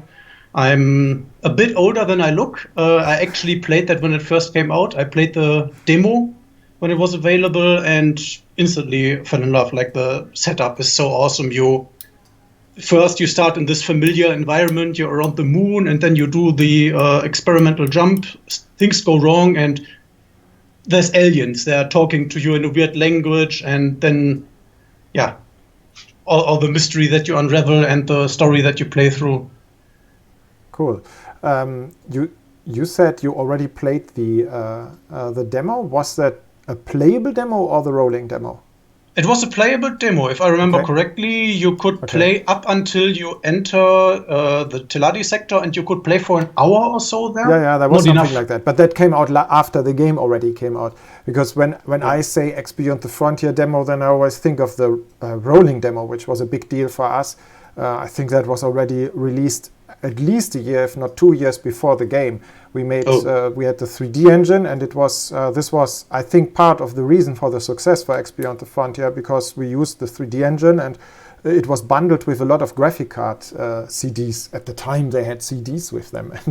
So lots of graphic card manufacturers, among them Elsa from Aachen, just around the corner here.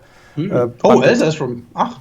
I didn't know that. Unfortunately went bankrupt, I don't know, in the early 2000s at some point, but they had a big office here, just a few kilometers from us.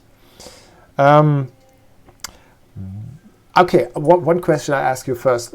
What are you most proud of in the work that you have done on X4, I guess?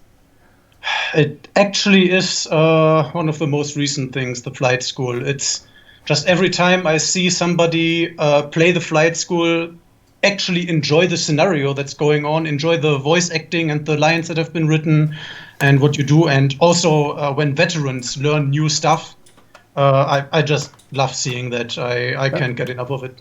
That's why I guessed your answer, which is why this was a great lead up into this part of the interview, because I have prepared already. This is now me playing. So if you wonder why I'm playing so badly here, this is now not Joshua anymore, this is me, and I have to talk. But this is really cool, and I agree, this is really a great addition to the game. We made this for 3.0, Matthias did, and it's... I wasn't alone, other people helped me. Yeah, but you did the main part, and this is really helpful for new players, and that was also an important goal, because we always heard this criticism in the past that it is too hard for new players to get into the X games, and especially also in X4, especially with before 3.0, as it was still much more of that sandbox nature. Now we have the plot and more plot helping you to get into the game, but it was pretty rough with the release version of X4 without the new plot and without the flight school. We have this tutorial thing. Can I even? No, I cannot open it here. The other tutorials that are still in the help menu, but the flight school is much cooler. And so here's this guy that is asking me about moving around, and this is used already to get the player familiar with the WASD moving or other ways. It works. The whole flight school works with the gamepad, works with joystick, so it adapts and tells always the player opportunities to change the configuration. And question to you, Matthias, what was your motivation to do it?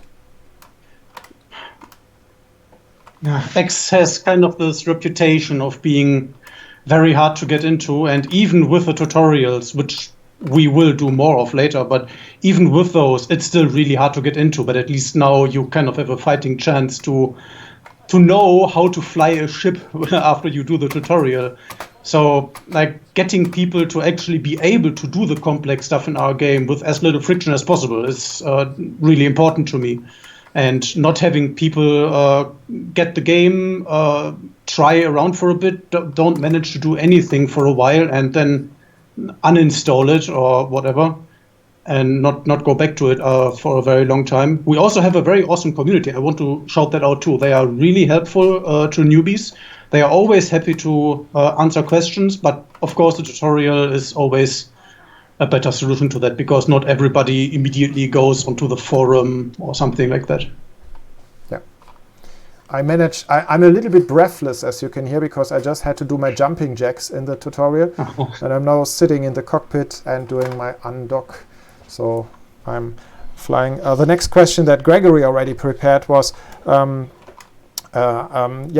do you approach the development of the flight school? I mean, it was actually a long time that you worked on it, right? Maybe you can also say how long this took. If I remember correctly, we started very shortly after Gamescom, right?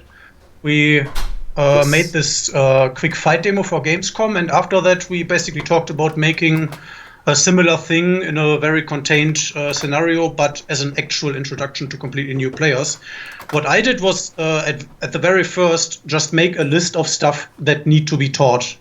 In this case, when it comes to using your ship to fly around and do other stuff.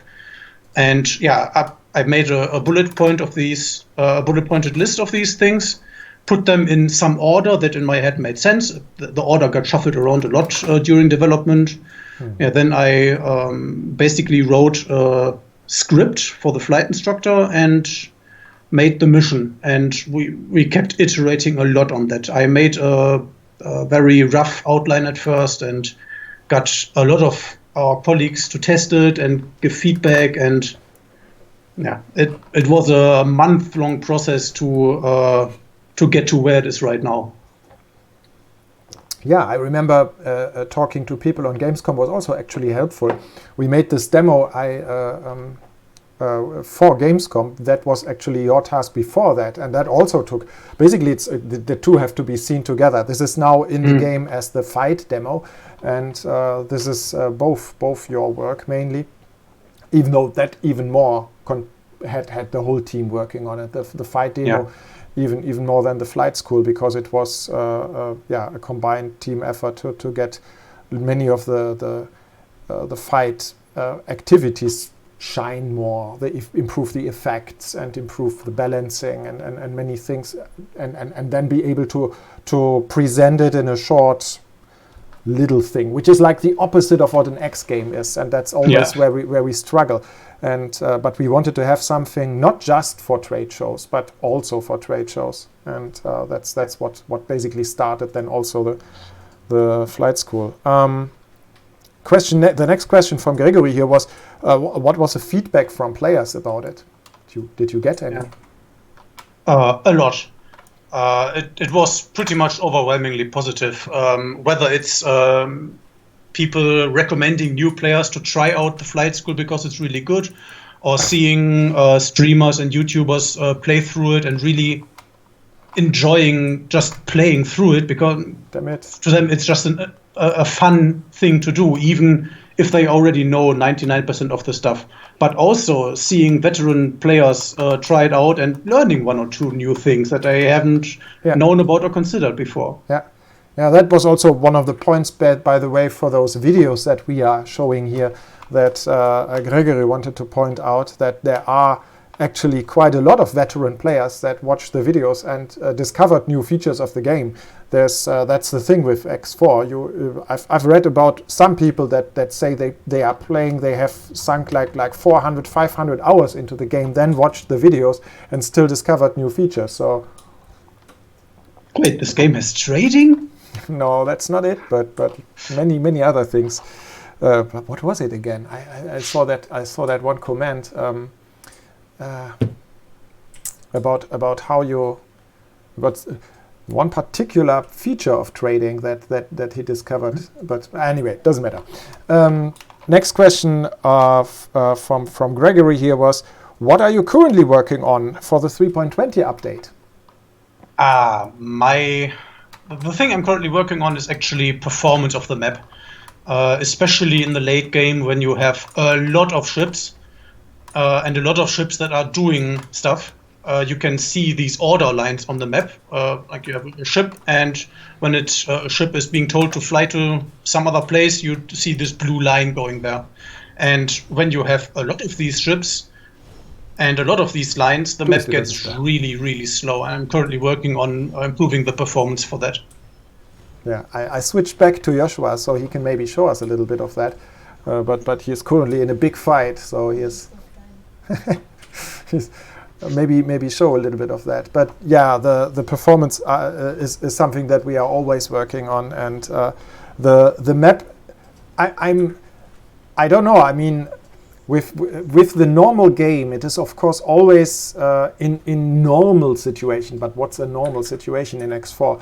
I like to have frame rates that are, in the best case, north of 60 frames, something like 100 frames. I have this cool monitor that allows me even this free syncing with 100 frames or something, and that's really cool but that's of course only possible when you are in relatively, in exploration, for example, but not in the densest of battles. But I think it is acceptable that on the map you don't need 60 frames. I mean, the map is a different type of gameplay. You are moving icons around. You are that's a situation where the game doesn't really benefit from 60 or more frames per second. But still, I'm not sure I completely agree. Yes, it's a different scenario. It's not as important as in some others, but it still feels better if you have a map that controls at 60 frames. Absolutely, yeah, sure. But it's a little bit unrealistic with all of the amounts of information. But I mean, we also saw extreme safe games, and you can probably say something about those that triggered the one those, I'm using. Sorry. Yeah, those that you are now currently investigating. I wanted to say. Yeah, the benchmark safe game that I have right now, the player owns a bit over 1,000 ships and has the reputation for a lot of the big factions high enough that he can also display all their ships' orders. Yeah, that's even worse. You have thousands upon thousands of active orders if you turn them all on. Yeah. And I'm basically just using that as a benchmark and see, okay, how many milliseconds can I take off one frame? Right now, I think it takes 120 milliseconds to render the map for me, and that is a lot. That is too much. No, Joshua is trying to bring the frame rate down right now, but he is not friend with any faction at level 30 yet. But there's a lot of little order lines visible on the screen right now. I already asked you the question about what made you most proud. We already saw the flight school. Right. I don't think I will be playing through the flight school here because I also cannot even hear the sound right now. But we made a video about that in one of the earliest X-Logs, I think. So if people want to see that first and learn about how it works, then go back to the X-Log or just simply try it out. That's probably the best idea. Let's have a look at some questions from the chat. Will there be keys added to rotate modules while you build without place them before in space when you rotate modules? Yeah, I think I know what they mean. So if you select a new model to place on a station, sometimes it's not in the right rotation to fit to where you want to put it. Mm-hmm. And at the moment you have to first place it, which may be awkward if you already have a pretty filled plot, and then rotate it and then move it to the correct location. We are always looking at these cases and how to make them work better.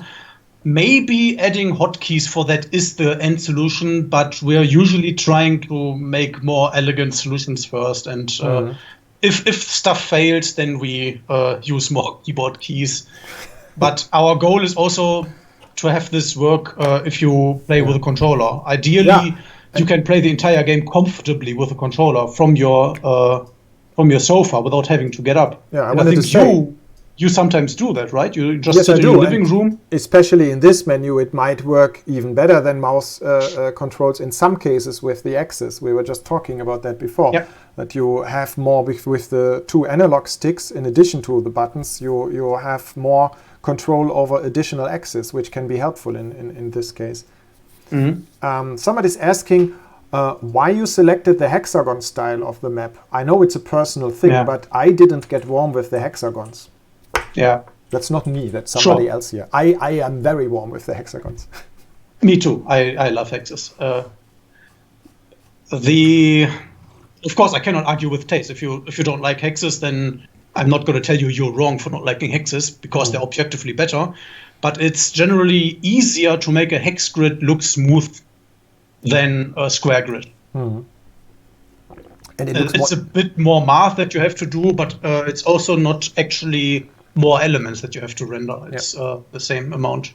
Yeah, and I think it fits a little bit better with the way our universe is structured with gates. I mean, that's probably again taste, because people get so used to the X3 north, south, east, west gate structure, which of course fits better with squares at first, but then you don't just have north, east, south, west. Even in X3 games we had more gates, and it was even multidimensional.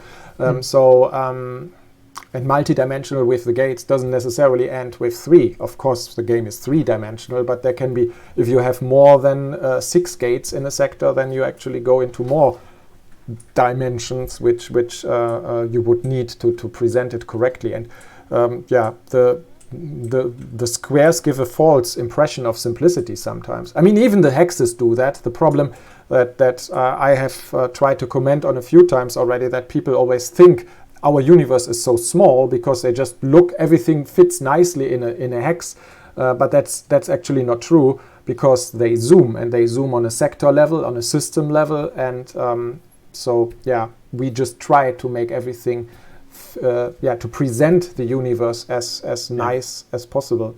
This actually kind of calls back to what Lino talked about earlier. It's sometimes really hard to convey scale when you have these really smooth-looking surfaces. In the UI, you cannot really add these dribbles that make stuff look bigger. So you zoom out, you see, okay, there's like 10 sectors in a row. 10 sectors, that's not that much. But if you then zoom into one sector and you see all these stations, and you try to realize that there's hundreds of kilometers between these stations. Yeah. Here's a longer question for you. Can you add a game option for a button or joystick, I guess, joystick slider, where you can set the sensibility, how strong your ship can accelerate, like 0 to 100%, 0 to 75%, so forth. So docking of faster ships would be easier. That's probably a sensitivity. What they mean is, this is probably one of the person that have a problem with the docking UI at the beginning of the game. And I mean, we already do that, right? I mean, the sensitivity does go down, the sensitivity goes up, the movements go down when you are near a dock. Yeah, it's because of the speed limit. It basically increases the sensitivity. Of course, if you have a ship that's already close to the speed limit, which inside dock areas should be 50 meters per second generally, then it doesn't change much. But those ships are usually also pretty large and slow. Shouldn't have a difficulty. Yeah, maybe one ship where I sometimes have a bit of trouble docking is either the Nova or I think the Kestrel, because they have these engines that can align vertically as well. So you have very, very strong vertical strafe acceleration. Yes. And then when you try to gently lower down on the dock, you sometimes basically pancake your ship and in the worst case, break the game a bit and end up below the docking bay. Yeah, but on the other hand, I love this ship because of its rotating engines and the fact that it comes across so realistically. That this ship actually behaves very different from one with fixed engines, and that's why the fight video actually started with that ship.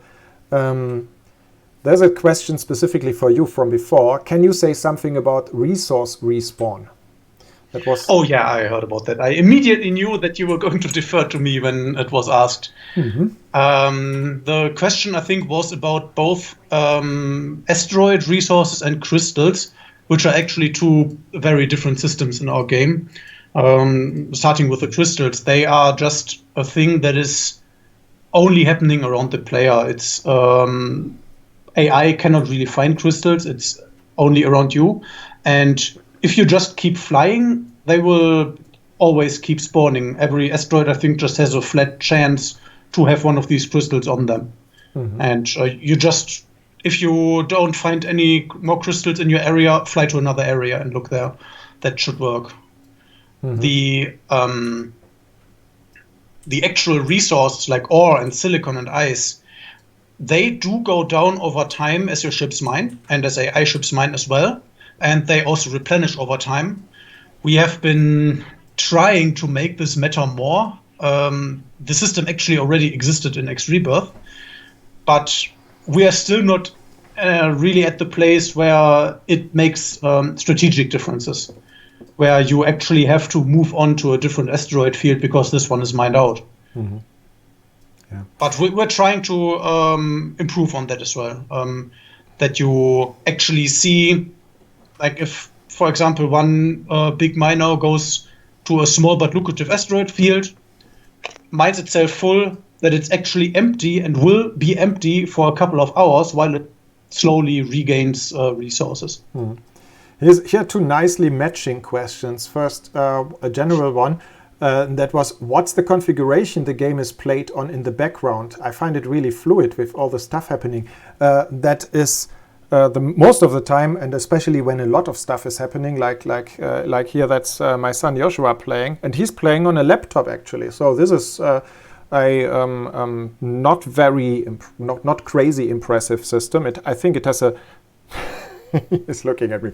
My laptop is great, but it's at least not as fast as the system that I'm streaming from here, which also is running the game. So when I switch to this other where I was playing the flight school, that's a much faster PC. This laptop has a 1070, I think, mobile version of it, or 1070 at least. And our game mostly hangs on the CPU. So.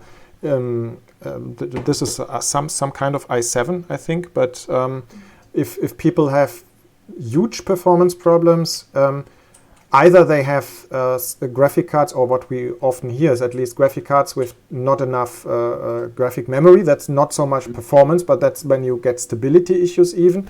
So the graphic card must be above 3 gigabyte of video memory, dedicated video memory, and but otherwise, it's always CPU and memory that helps. Memory nowadays is so cheap that people have enough. If you have your 8 to 16 gigabyte, that is good enough. But it also it helps also if you have a CPU with a good bandwidth to that.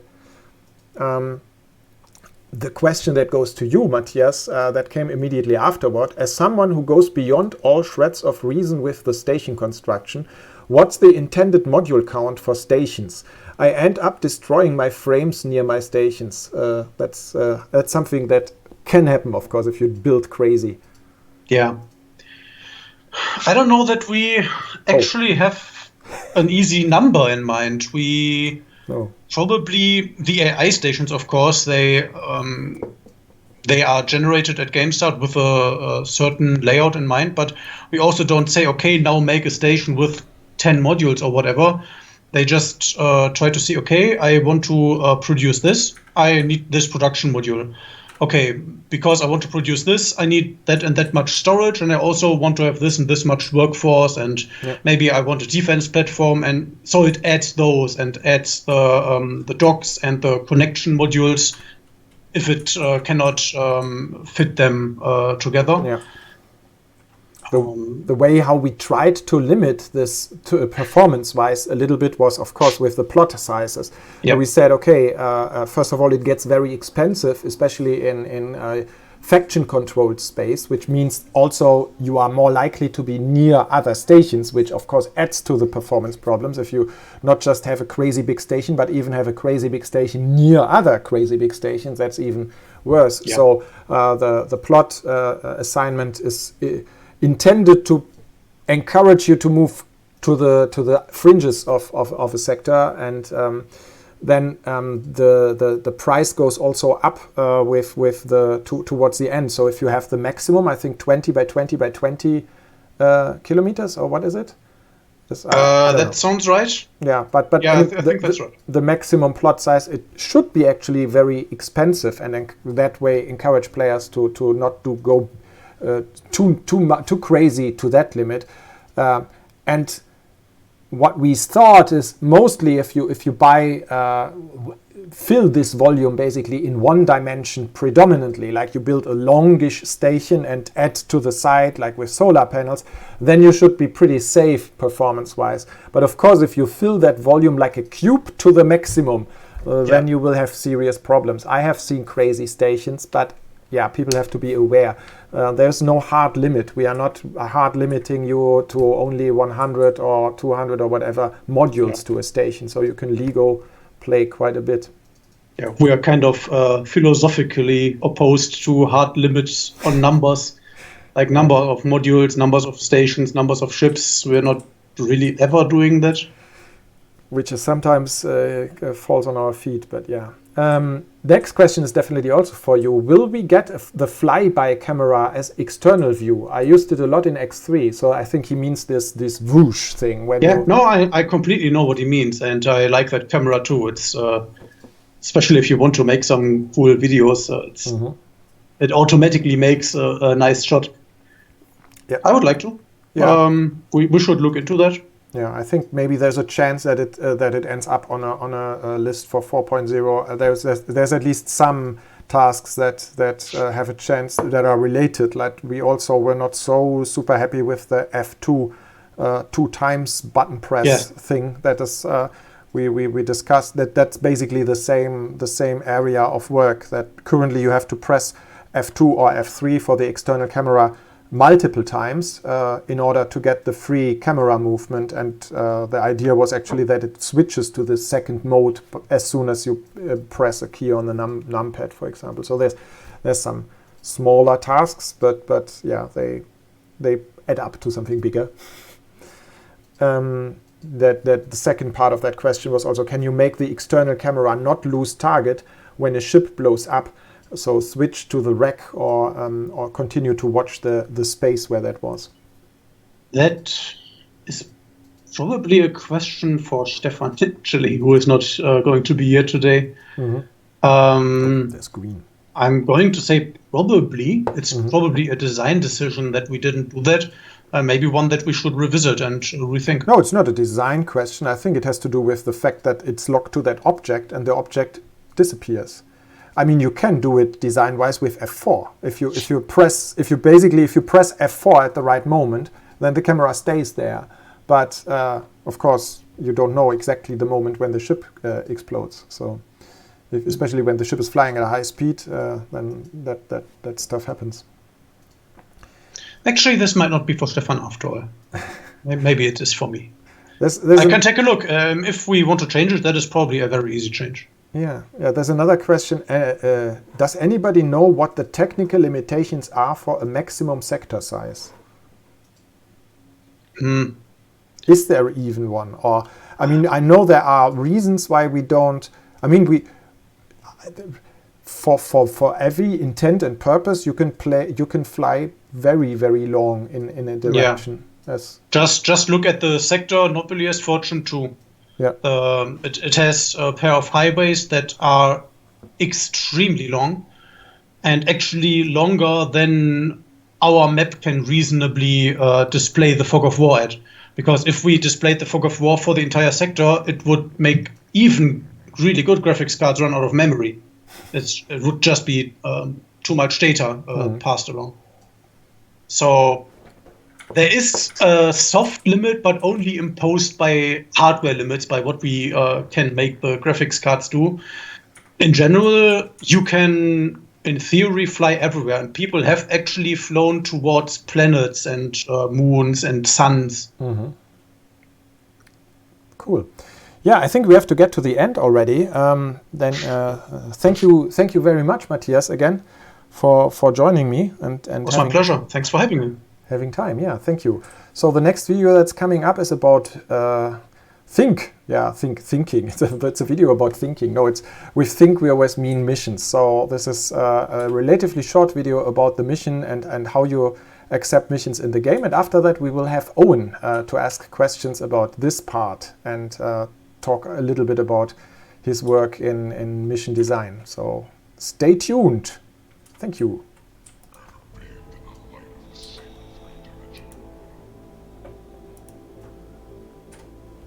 So we are in the next group of player types, and that's think.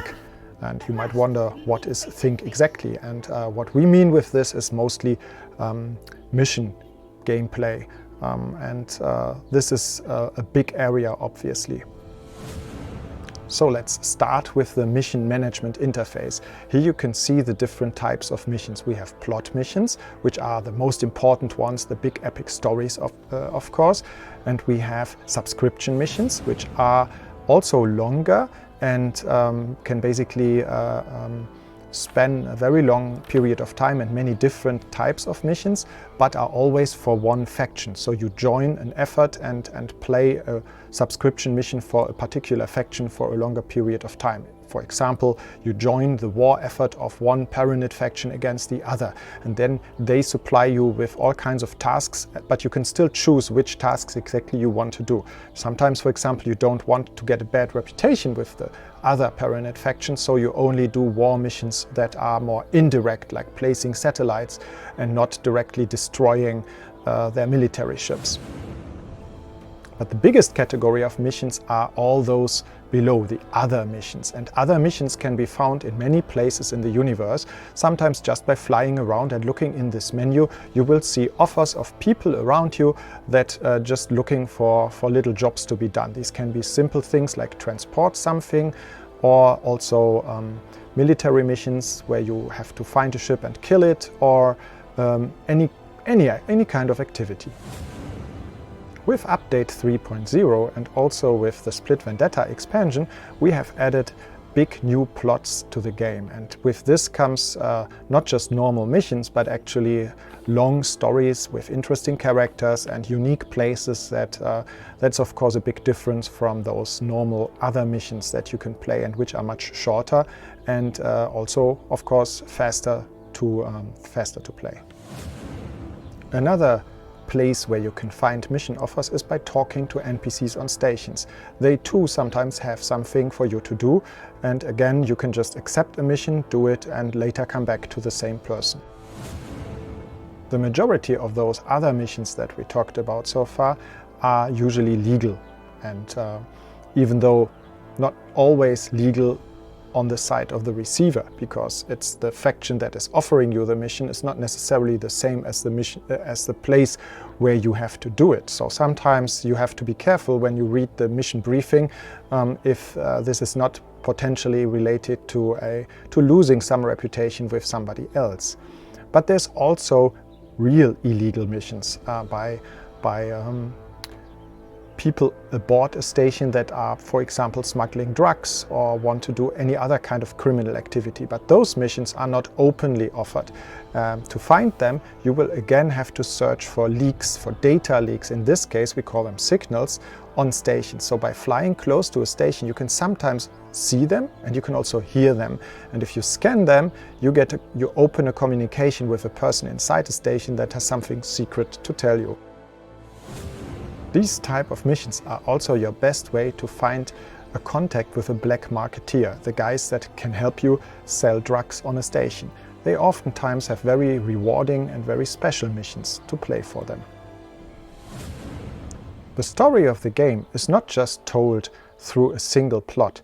Actually, the story of this entire universe is very diverse and spread out all over the place.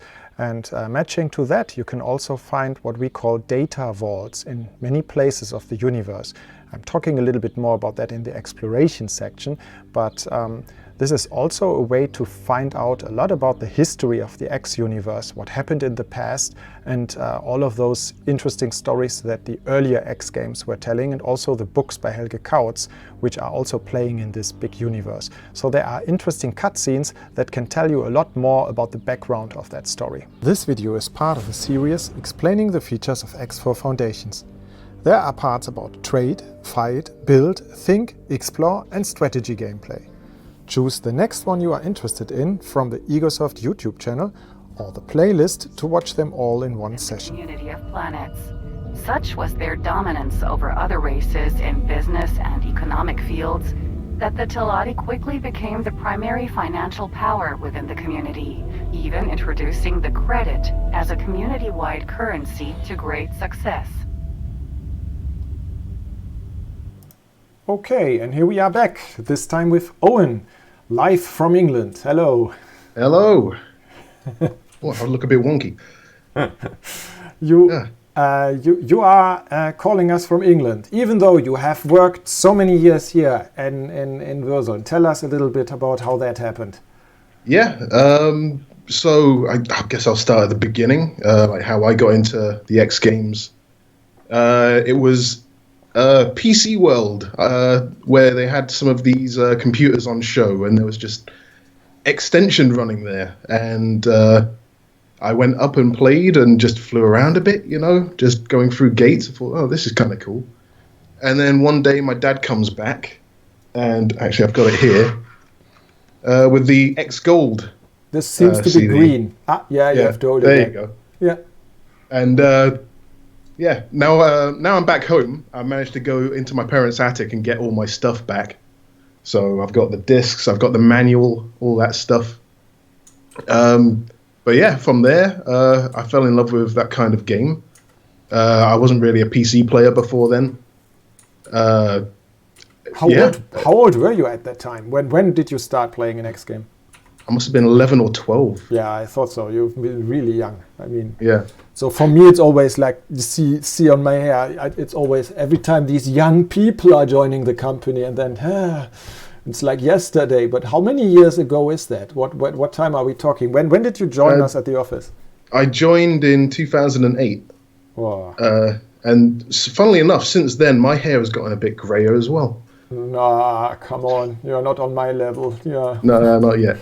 But yeah, speaking of stuff I found in the attic, I managed to find, I'll just turn off the green screen for a second. This was a school project that me and my friends did, and it was a PC magazine, and I drew there Xenon L shooting Hornet missiles. Wow, cool. Cool. I gave it a score. I gave it a 94%. Oh. So well done. I've never seen this before. Why wasn't that on the wall in the office? I forgot about it, and I just found it looking through an old box. Cool. So yeah, I was at Egosoft for about 10 years. I mean, before then, I was working on Terran Conflict before I moved over. I did testing for X3 Reunion, and I did some scripts and things for X2. I think something got into the bonus pack. But through DevNet, I managed to get more involved with the process, learned more about the game, how things are put together. With the MD in Terran Conflict, I was able to easily write missions and content. And seeing as I was just finishing college at the time and I had nothing else planned, I was lucky enough to put a lot of effort in and get noticed and come on over. Mm-hmm. Yeah, nowadays you are working more from England again. You lived a long time here, directly here at our office near Aachen, and now you are in the UK. Maybe you can say a little bit about the differences between that. Yeah, now I can say I've been doing home office before it was cool. I was working at my parents' place for about 6 or 7 months, and yeah, I was just looking to settle down, and I always knew like my future would be back in England. But no, being in the office, it was great. Obviously, all the guys were there, learned a lot, hung out a lot, very hands-on, and played, Tuesday board game night, things like that. We miss you here, yeah. But right now there are no board game nights and no poker evenings because we are all socially distanced. But we are trying to solve that. Yeah, we're in discussions. But yeah, when I came back, I managed to get a house, and now I've moved in here. I've got my own office area that's dedicated to my work and things like that. Mm-hmm. I've got a nice microphone stand now, so hopefully future voice recording stuff goes a bit smoother than that's some a good topic. The voice recording stuff, yeah. People may recognize you when they see you here live on stream. You might recognize my voice. Yeah, finally. This is how Bozota really looks like. So, yeah. Yeah. The only Egosoft employee who does that. He's the only one who has a voice for that. We've done that actually long before your time with our adventure games. That when we were making adventure games, and we tried recording stuff ourselves, and then only for it to be replaced by the professional recording done in a studio later. And we always thought, oh my God, how much better does everything sound when somebody professionally records it? But Owen is actually really good with so he's the only one who is allowed to do that. Yeah, I actually got started in Terran Conflict, I think, because I was at the studio helping the actors understand what the lines were, because we recorded that locally. And I just took a few characters myself and worked there. And I really enjoyed doing those characters because, especially when you know the lines and you can put a bit more character and effort in and say, oh, this is the combat, this is trading, all that. But yeah, with Bozo Tar, that feels like the first real character I've had to do. And it was really fun.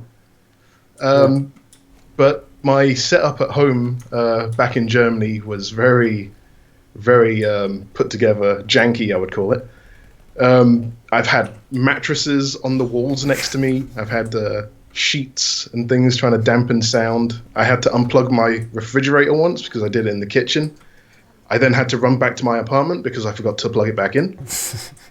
I think that was before the Gamescom, and we were very tight for time, and I was running back and forth, recording things, programming mission things. Yeah, we do a lot of decentralized voice recordings nowadays, where we had studios doing everything in one studio before, but nowadays we have like individual speakers for individual roles. And I mean, you are extreme because you even write your role yourself. You write missions, you write the text for your own character, but not just that one. I'd say I've written about 70% of Bozo, but now our mission team's gotten a bit larger. And a bit larger. You are underplaying it. I mean, before recently we had basically you and Roger, right? And that's it. That was the mission team. And now we have Leonard, we have Heinrich, we have Adrian. So mission team. And now they're writing lines for me. And sometimes I'm looking at the script and I'm thinking, you want me to say what? And sometimes I'm out of breath like a rap god. And sometimes they have me squealing. But no, it's a lot of fun. Yeah, it's really cool. Since we have you here, maybe a few questions, especially about what you do on the game, and the question that I forgot the most important question, of course. What is your favorite X game? I think I didn't ask you. Yeah, I was thinking long and hard about this because each one, of course, I can pick out what it means to me. My Extension was my first one. X2, I think lots of people consider to be like the most all-round, but I think Terran Conflict for me is the one that I always go back and play. For me, that is, I know Albion Prelude builds up on that, but there's some things that are just in Terran Conflict. I think the map is the right size and everything, and all the ships and the races, the relations that are going on during the story. I've had most time with that. I think I streamed Terran Conflict and X2 a few times. I want to stream X4 in the future. I want to play through all the stories again, actually. I don't think I've ever finished Reunion. So that's something I want to do in the future. And I want to see more of these stories that our current team has done, because most the Parented story and things like that in Split DLC I've seen a lot of, but not really played myself. I've helped along the way and helped fix things. So the other side of the question, what are you most proud of in your work at Egosoft? In X4 terms, I think some of the more complicated stuff, once we got bugs ironed out, I'm always happy when I see NPCs moving around and not jumping around and sitting down properly, especially if you have very complicated cases where you want a pilot on a small ship, docked at a big ship, docked at a station to get into the manager's office, and you see him go down the ladders in the elevators and things like that. It's maybe not the most proud, but it feels like an achievement doing that. Yeah, absolutely. This whole the whole idea of being able to move between ships and stations and like a person, and then also having the NPCs do the same. That was such a big technical challenge and a huge achievement when it finally worked. It took us a long time to work on that. Yeah, and it's one of those things where we could easily just cheat and just have them disappear in a cabin, but you lose a lot of the immersion if you do that. Yeah, and it's hard. When you have that system there, you can only build up on it, and I hope we do in the future. Yeah, it was a big struggle to get to this point, and I mean, people sometimes see the little bugs, and the problem with characters in particular is that if only a very small thing goes wrong, you see, it's very obvious. Yeah, it is very obvious. People always have this special eye for characters, and it's hard to get this right with so many ships and so many situations and ways and methods and things that characters can do. Yeah, cool. I have questions here for you, the mission programmer. Are we ever going, or even though that's not really for mission programmer, but it is definitely for you, are we ever going to get scale plate reputation up at any time? Right. I think this ties in also with the piracy gameplay and things like that. I can't categorically say yes or no on that. We did some of these things for reasons. We do have the system where you can temporarily gain or lose faction reputation, especially per object. And I think we were relying on that. Maybe we're not using that as much as we could. So maybe we could have squads that just randomly say, oh, these are bad pirates and they're coming for me. But things like pirate guilds and things like that are definitely things we've thought of. And it's one of those questions of time. Does it come along with missions? Do they have special characters that you go talk to and do certain things with? One thing about our community is that they do suggest a lot of really good ideas. Yeah. Can we land on planets? Yes. No, they are really good ideas, and that's just a running gag. I'm just mentioning it because it's of course always the one question that we struggle answering the most. These questions that we get, and we cannot just simply say, yeah, sure, we're going to do it, because landing on planets is like a bigger task and not something we are doing in very not easily. 4.0. No, not in 4.0 either. No. The next question, I don't know who asked this. Can you do some impressions of different races? I don't know who asked that. I actually did voice a Paranid. I think one of my favorite lines was, "Your pitiful games amuse me." Now. Cool. Okay. Yeah, thank you very much for being with us here and answering some questions. And I'm saying goodbye now, even though maybe I will be calling you back to stay with me after the explore section of the game. You don't look so shocked. Yeah, it's just coming up now. Just help me answering a few more questions maybe after this one. Yeah, sure. Yeah, so maybe see you again in a few minutes. We now show the exploration video, and after that strategy is coming up. And we also have another guest, that's Adrian, talking about AI after the strategy video. So stay tuned.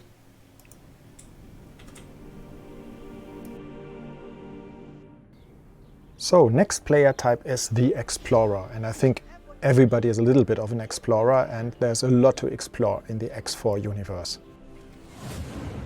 The first thing that you will explore are, of course, the people living in this universe, the different factions and races, and you will have to find them and also find out how they are related to each other. Who likes who? How do they like you? All of these things are the most crucial informations for building up your trade and your fight relations with them. The most important part of exploration is, of course, traveling through the universe, and a scout ship is great for that, as it's already a very fast ship.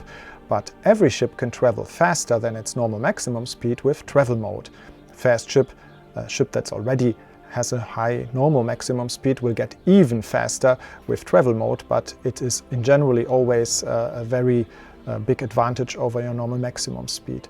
You turn on travel mode with Shift 1, and then your ship continues to accelerate for a long period of time, and this comes at the price of maneuverability. So you cannot turn anymore, unless of course you turn off your flight assistance with control space, in which case you can still happily turn around but continue to fly in one direction. So this is a little bit dangerous, but possible.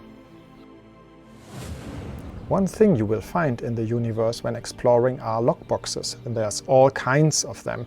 Big ones, smaller ones, they have different type of secrets in them and treasures to find, but they all have in common is little locks that you can shoot, and you will have to be very careful when shooting them.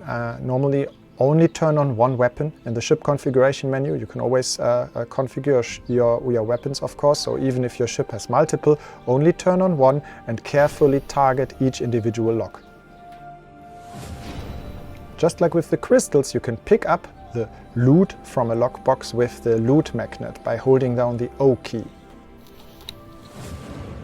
The things you find in lockboxes, similar to the crystals, will all end up in your inventory, so they do not require storage in your ship. You have them on yourself, so that also means when you teleport from one ship to another, you always have it with you. And that stuff can be sold to inventory traders. These are the guys that you will find on every trade station and in every factory even, and they allow you to sell off the valuable things that you find in space and make a profit with it. Some of the things you find, however, are important for crafting, so you should be careful not to sell everything. The inventory is always separated into crafting items and trade items, and crafting items are needed for the crafting table. Go to the crafting table and have a look. It's usually profitable and helpful in other areas of the game if you can craft something from those things. Crafting is as simple as selecting the necessary item and click on the craft button.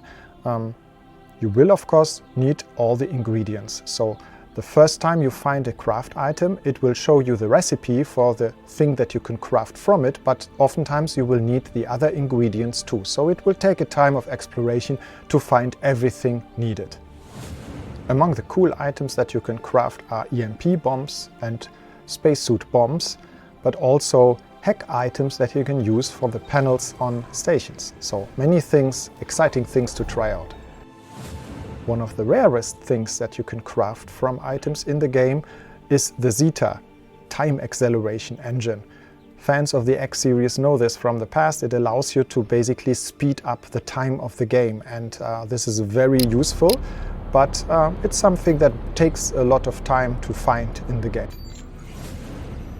In order to find lockboxes and other important things in the universe, you can use the long-range scanner. That's another of the modes, and this time enabled with Shift 3. When this mode is turned on, you can use the secondary weapon button or the L key on your keyboard to launch the echo, the signal through the universe, and you will see little circles and you will also hear them for anything valuable that might be around you. So this has a very long range, and it also helps you to find stations that you haven't seen yet, which are outside of your normal ship's scanner range, as well as those little items and loot lockboxes. The long-range scanner adds those question marks to your map, and if you look closer you will see that some of them are the long distant space stations, which are currently outside of any of your ship's scanner ranges. So these are stations that you haven't seen at all yet, but there are also unknown objects, and these are usually lockboxes, so that's something important to find. An even rarer thing to find with these question marks and with the echoes of the long-range scanner are the data vaults that are already mentioned in the Think section. Data vaults allow you to find information about the past of the X universe and also some little treasures, so look out for them. You need your spacesuit in order to access them. Very rarely you might also find abandoned ships, so in these cases you can capture a ship without even fighting. There are also some wrecks in the universe with some hidden treasures inside. And in those cases, again, it is useful to go into your spacesuit and look on the inside of those objects. Very often you will have to open something to get into these things. One progress of the exploration player is seen in the encyclopedia of the game. Here you collect all the information about the universe, and so you can see, for example, all of the wares that you have been in contact with, all the ships that you have seen, all the modules that stations were built from. So this is just the encyclopedia of all the knowledge that you find in the universe, and as an explorer this is very valuable for you. I already mentioned crystal hunting before, and of course while exploring you sometimes also find crystals on asteroids, and that's another good source for income. One of the rarest things you can find in logboxes and in other places of the game are components for ship mods, engine mods, laser mods. Those things are very valuable, and combined with the right research you can later improve your ship components to a much more advanced level and get very unique ships that way. Like most activities, even exploration can be automated to a degree, so you can also tell other pilots to explore a region for you, and they too will find things and inform you about it. And at that point it is up to you if you want to teleport yourself to the ship, if you have teleportation already, or fly there and do the activity yourself, or if you tell the pilot to pick up a logbox for you. Be careful, however, picking up crates and opening logboxes especially is something that only advanced pilots, good pilots with more stars, can actually do. This video is part of a series explaining the features of X4 Foundations. There are parts about trade, fight, build, think, explore and strategy gameplay. Choose the next one you are interested in from the Egosoft YouTube channel or the playlist to watch them all in one session.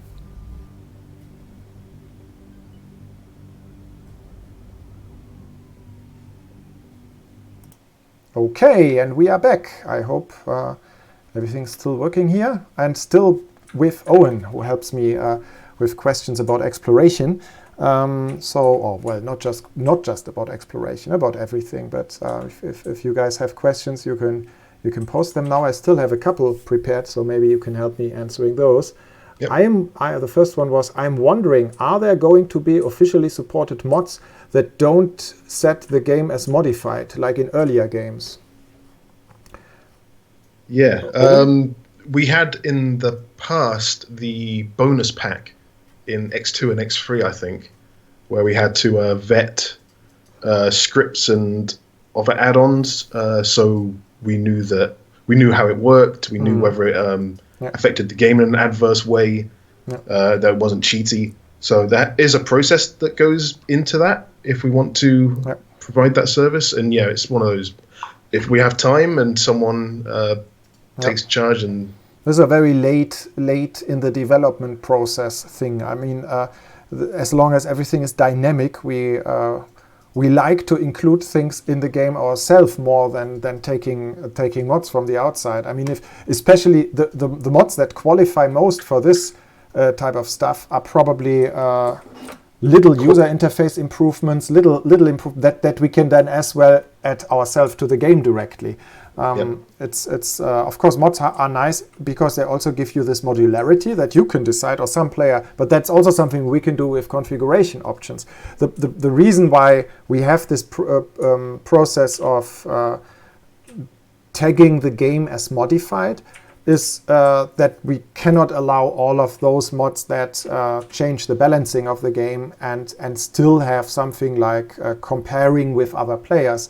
Achievements also make less sense, but especially what we want to do in the future also with ventures where people then have even more of a chance to play together online. And that's why we have the modified thing. That means as soon as you change your game, also if you hack your save game, that's also something people can do, but we're not encouraging it, because if you do, then your game is modified and you cannot play online anymore. So that's just the situation for people who don't know that yet.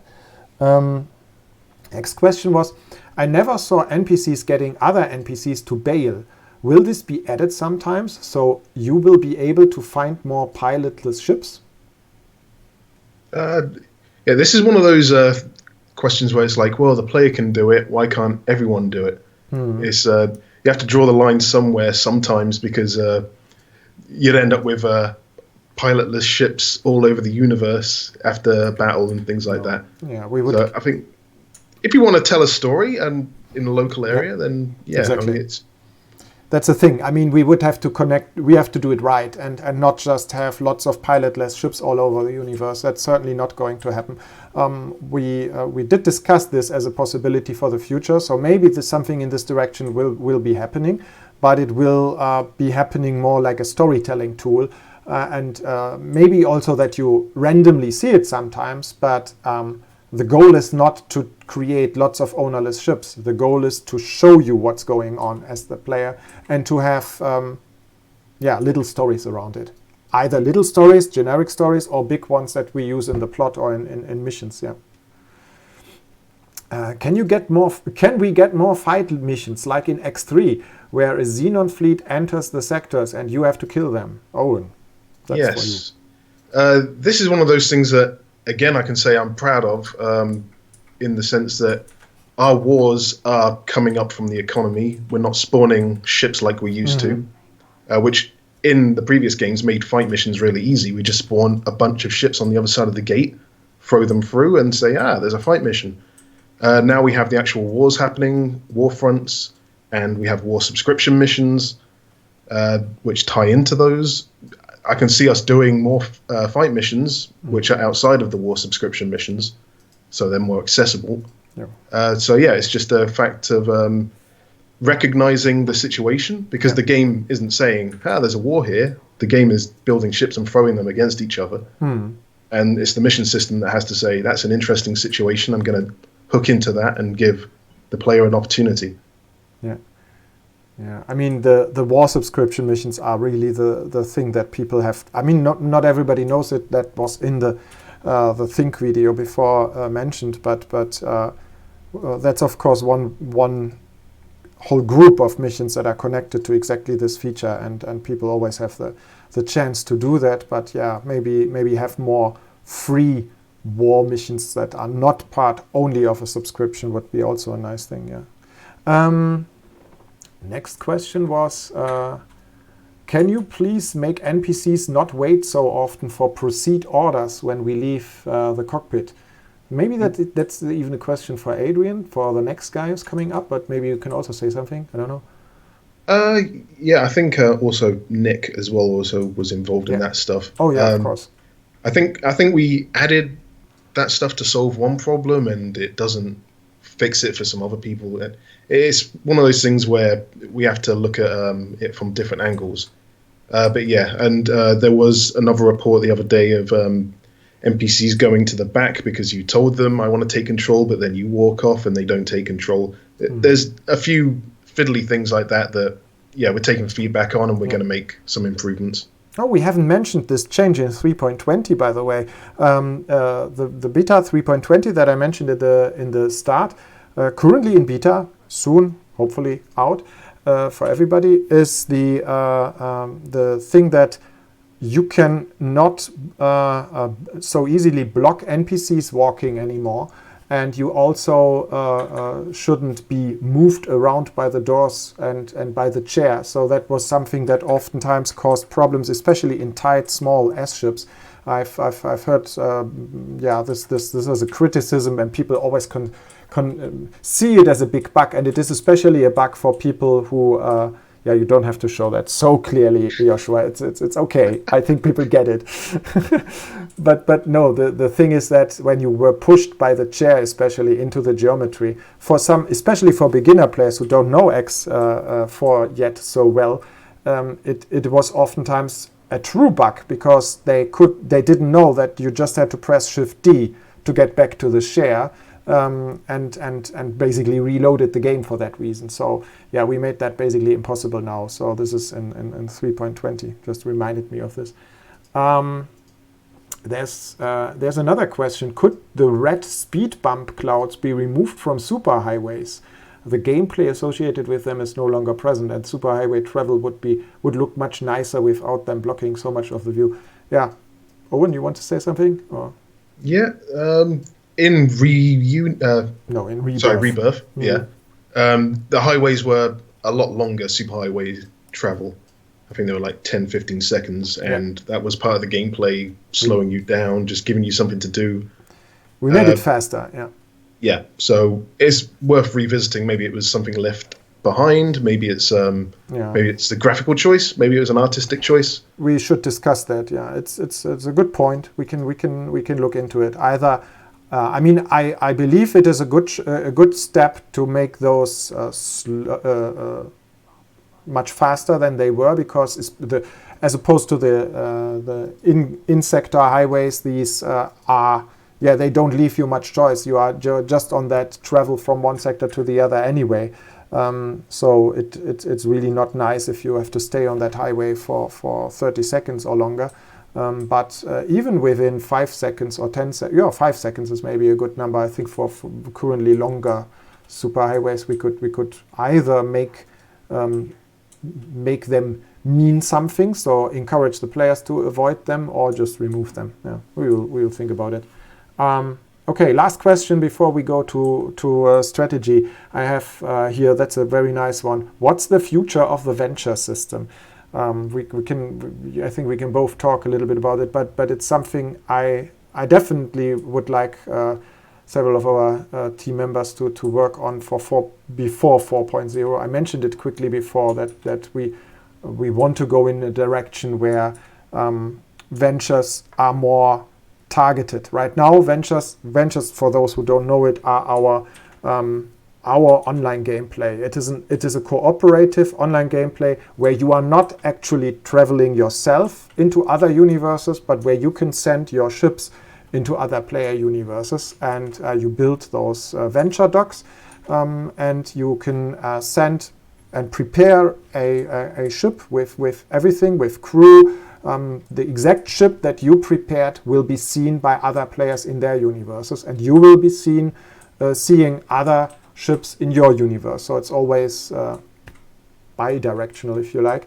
And what you do with that is currently those ventures give you some rewards, and you choose different tasks, different ventures. Sometimes, most of them are currently about exploration, and they just take time. And when your ship returns, there's chances that it gets some really unique things. That, for example, is also one way to get more experienced pilots, but it's also a way to get certain things for modding. And it is one of the best ways to get unique paint mods, so to make your ship look varied. All of those things are cool, but we definitely plan to improve this in the future into a more, that you have as a player have more control over what those ventures actually do, and also potentially doing things against other players. So the idea is to have it more targeted, so that you are not just sending it to any parallel universe, to any other player, but to those that you have met yourself before, or that you have seen in your universe, those that you have interacted with. So targeted and potentially enemy actions, so that you can say, okay, this is an ally and I want to do something with him, or this is an enemy and I want to do something against him with ventures. And that's basically the goal for the future. We will see how much of that fits into 4.0, but that's why 4.0 is a bigger update, and as I said before, this is towards the end of the year when we can talk more about that. Okay. Then now, thank you very much again, Owen. We are done with.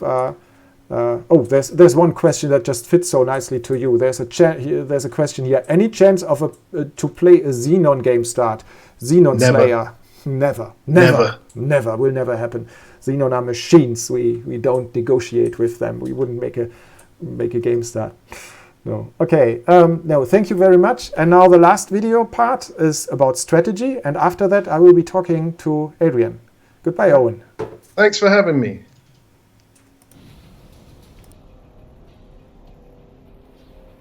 So the last category of player type, the strategic player. And again, this is a combination. Everybody is a little bit of a strategic player, but strategies in this game are, of course, mostly about managing fleets, managing ships, managing stations. So this is where the part of the game that plays mostly on the map. Here you see your property overview. This is a list of all the ships, all the stations that you own, and how they are related to each other. You can manage things and put ships into fleets, for example, or as let them work as subordinates for stations or also for other ships. So this part of management is crucial for the strategy side of the game. Something that I've already mentioned before is the order queue, but the order queue is super essential for the strategic part of playing. In this queue, you can see exactly what your ships will be doing in the future. And the order queue is also represented as a blue line for every of the ships that you own and have actively selected on the map. You will see the line showing where the ship will be going in the future, and for every command that it executes there is a little icon that represents what it's going to do. So if it's a trader, it goes from station to station trading. If it's a ship that has an exploration command, you can see the radios. So this is a very intuitive interface for everybody who has ever played a strategy game before.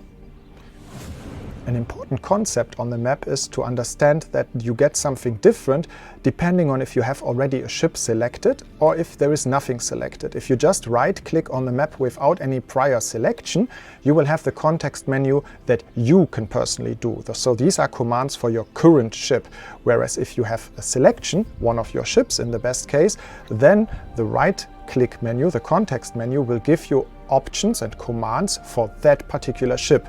And this can also be done with multiple ships. You can do a multi-ship selection by holding down the shift key and then dragging a rectangle and then giving orders to multiple ships at once.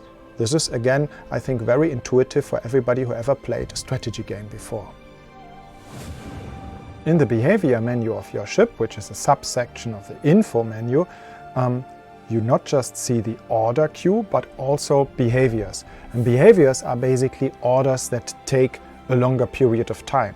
Usually they are permanent, they take forever, if you will. And they can create orders implicitly. A behavior can be something like automatically trade for me and always trade these two wares, or also automatically mine this area of space. Behavior can come with a higher level of automation. In that case, they require very skilled pilots. So, as you will see, some of the behaviors have minimum skill requirements, which are indicated by those star levels. And only the better pilots, those that have already gained more experience in the game, can execute them. So while a behavior can create a normal order, there is also something we call an override order. And that is what happens when your ship runs into an unpredicted situation. And that's, for example, when one of your ship's smuggling wares is being scanned by the police. Or when any of your ships is being intercepted by pirates. In that case, they usually call you and ask you what to do. But you can also pre-select under global behavior in your empire management menu how they should react by default, so that you do not have to react every time. For example, you can tell them to flee every time or to fight back every time. This action is called an override order because it jumps to the very top of your order queue, obviously. I mean, they may be having 10 more orders to do, they want to be trading, mining or whatever, but right now they are being intercepted by pirates, so reacting to those pirates is now a priority and jumps to the top of the order queue. But this also allows you to change the order afterwards. So you can always go to any of the ships that are indicating a blinking order symbol to show that they are currently doing an override order. So that means something important is going on with that ship. Click on them, go to the behavior menu, and you can change this order and, for example, tell a ship that decided to fight that it's better to flee because maybe their hull is already on a critical level. Again, pilot skills can be very important, and not just pilot skills but also other crew skills, like even the normal crew on your ship is getting better when they learn more during the game, and especially marine skills are important because that helps you a lot in the boarding activity. But all of those people working for you get better when you let them do something. But not all activities are the same in that regard. A ship that's just trading is not giving the crew as much experience as one that is doing a more exciting action. For example, exploration. Or when they are in a fight, they probably learn more than anybody else. So ships that are surviving fights are giving their crew the highest gain in skill. And another way, as I mentioned before already, is playing ventures. So sending them into other player universes on the online gameplay is also a good way to train your crew. For those few very best pilots, you can also use seminars. Seminars are sometimes a reward that you can get at different places in the game, and can then be applied to individual crew members or pilots in order to get them an entire star further up in their skill. A nice feature in the strategy gameplay is also formations. You can select different formations, and some again require better pilots than others, and that changes how your ships are grouping together.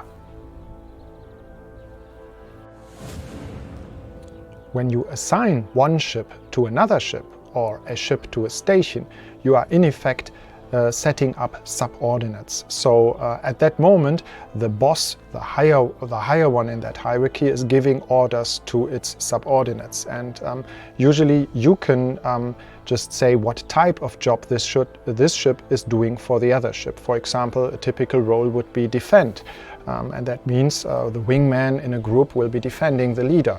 This is of course very useful for trading ships. You can select a couple of fast scout ships to defend your trader. But this is also very useful for assigning trading ships to a station in order to have the manager of that station use those ships to supply itself with resources or even to sell off its products. That's not needed because you can just normally also rely on NPCs to do this for you. So you're just creating trade offers like every NPC normally does as well, and then the other traders in the universe will come and bring resources to you or buy products from you. But assigning your own ships can help to do this more efficiently or faster sometimes. Another very advanced feature for the strategic player is the supply ship. The supply ship basically works almost like a flying wharf or shipyard.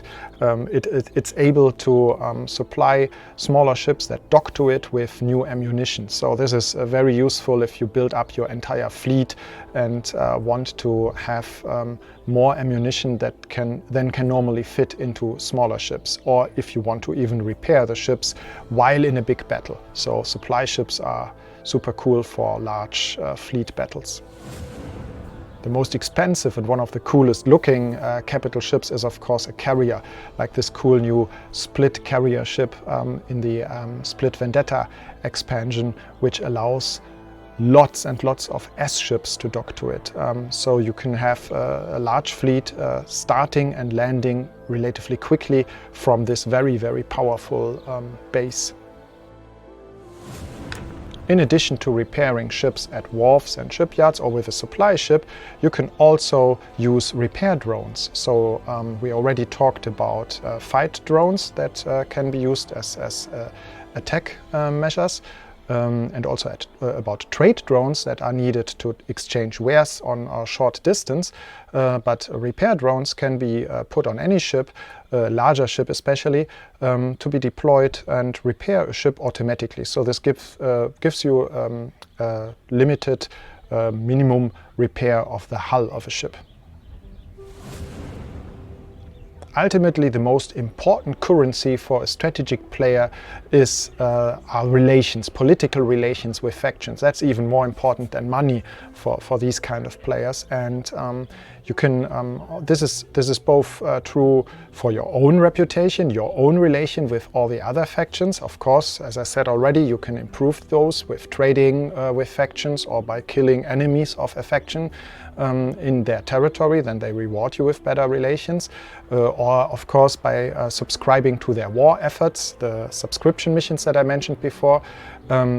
But all of those things are just relations to you. What's also important is the knowledge about the relations between NPC factions. And there is a really cool gameplay feature with the new plot in 3.0 that allows you to even influence the diplomatic, through diplomatic efforts, the relation between NPC factions. So you can actually make a difference if a war continues or if the universe is more at peace. This is a really cool new feature in 3.0. There are even more features that I haven't really got to cover in this video, like for example also the ability to own your own sectors and then set up rules for it, like which wares are legal and illegal. I only quickly mentioned the whole online gameplay that allows you to send ships into other universes, other player universes, which we intend to improve upon in the near future. And many more things that I probably forgot. But as I said, the game is really huge and big, and the idea is always that you have a universe and you don't even need to know all of those things. The idea with an X game is that here's a universe for you. You can do in this universe what you like to do and have fun with it. And while you are playing it, you learn a lot of the activities. I just hope that this video might help the one or the other to learn about some of the things that you may have missed so far. So maybe it was helpful in that regard. If you do like it, please subscribe. Please go to our website. The biggest community for X games is of course on egosoft.com, where we have a very active forum. Yeah, and I hope to see you again soon for the next video. Goodbye. This video is part of a series explaining the features of X4 Foundations. There are parts about trade, fight, build, think, explore and strategy gameplay. Choose the next one you are interested in from the Egosoft YouTube channel or the playlist to watch them all in one session. And we are back and we have another guest. This time it's Adrian from Spain. Hi. Hello. Everyone. Thank you for joining us. Yeah, Adrian, this is also an interesting story, how you ended up with Egosoft, and maybe you can quickly tell us how you ended up here and where you are now. Yeah, well, I started in Germany back in 2013, and it was basically because of an internship that I had with my university. When I finished the university, I had this internship for a company in Europe that I could choose, and I ended up having luck with Egosoft, so I started this internship, and yeah, you hired me at the end, and I stayed there until 2016. Was there for 3 years in Germany, in office, and then I moved back to Spain, where I'm from, family and friends and everything, but later I kept working with you, so I, since 2018 or so, working remote from home here in Spain, doing some outsourcing work on the AI for you. Yeah. Yeah. Thank you. Yeah, that also brings me to this other topic, because Spain is so affected by the coronavirus, but everybody currently is, and we haven't talked about it much yet today, even though everybody is currently working from home office. Even here, just around our office in Würseln, we have everybody working in home office. But how are you affected by it? Well, lucky for me, I'm fine. My friends and family, everyone that I know of is fine. But it's true that it got pretty hard here in Spain, with the hospitals very crowded and lots of people very ill. But now, from last 2 weeks, I would say, this is getting better. Now this week we're getting out of it slowly, and yeah, it looks a lot better now, thankfully. That's good to hear. Yeah. I think we're all moving in a good direction. That's still something to do, but yeah, that's cool.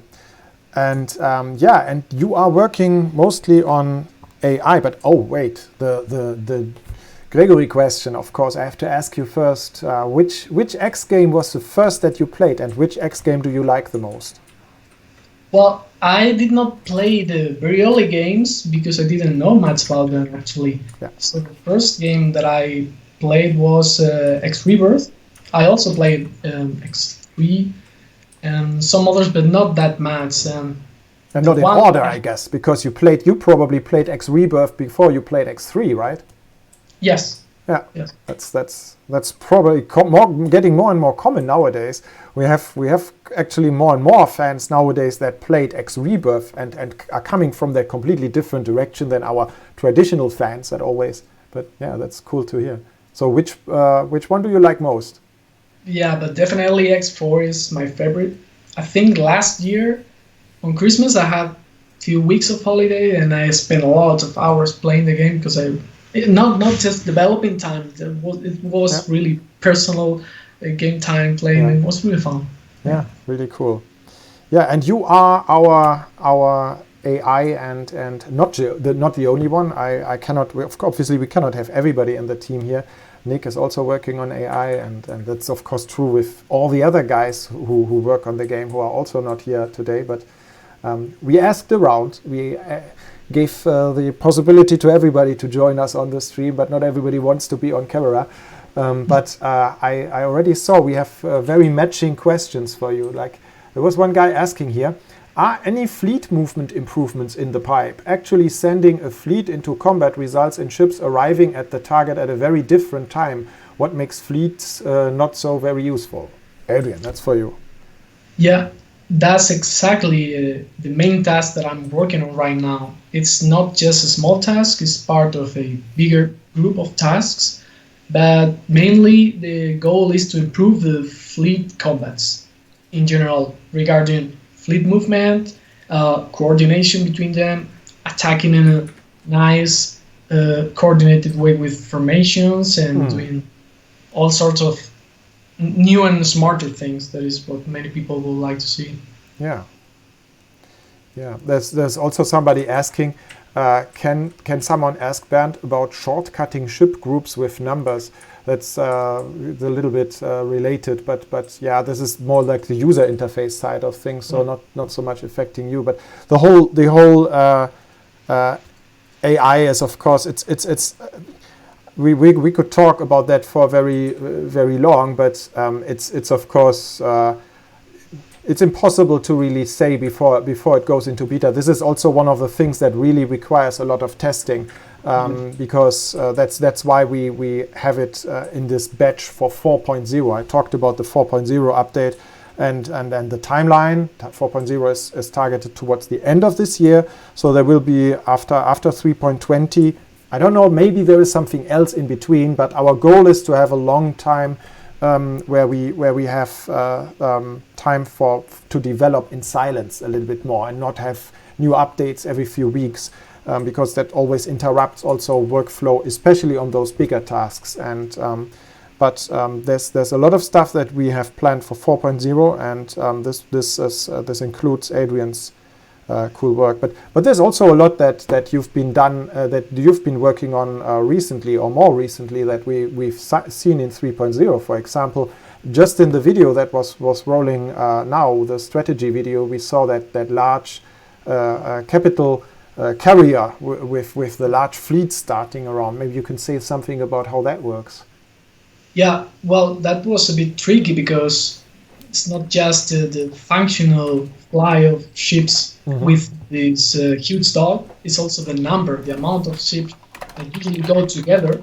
Not just that they have to fly inside and then they fly outside, docking and undocking. It's also to coordinate all the maneuvers they have to do to don't touch the other ships and go all together in a nice and a clean way. Yeah. So yeah, it was a bit tricky, but was also very interesting to make it look okay.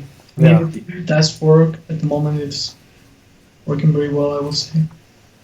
Yeah, the split carrier is by far the most extreme ship that we got anyway. I mean, we improved this for everything. I mean, when you make improvements to the AI, of course, it's not just for one ship. It's always for all kinds of behaviors and AI scripts. But this is a very extreme ship because it has this crazy amount of S-docks. So you can really have a large fleet starting very quickly, in very quick succession. Yeah, basically it had to be handled specifically for this case because it's so huge that it's not comparable to other cases. So we have to make special work on AI on this particular ship just to make it look better and just for this particular case. So yeah, it requires a lot of time and flight calculations in there.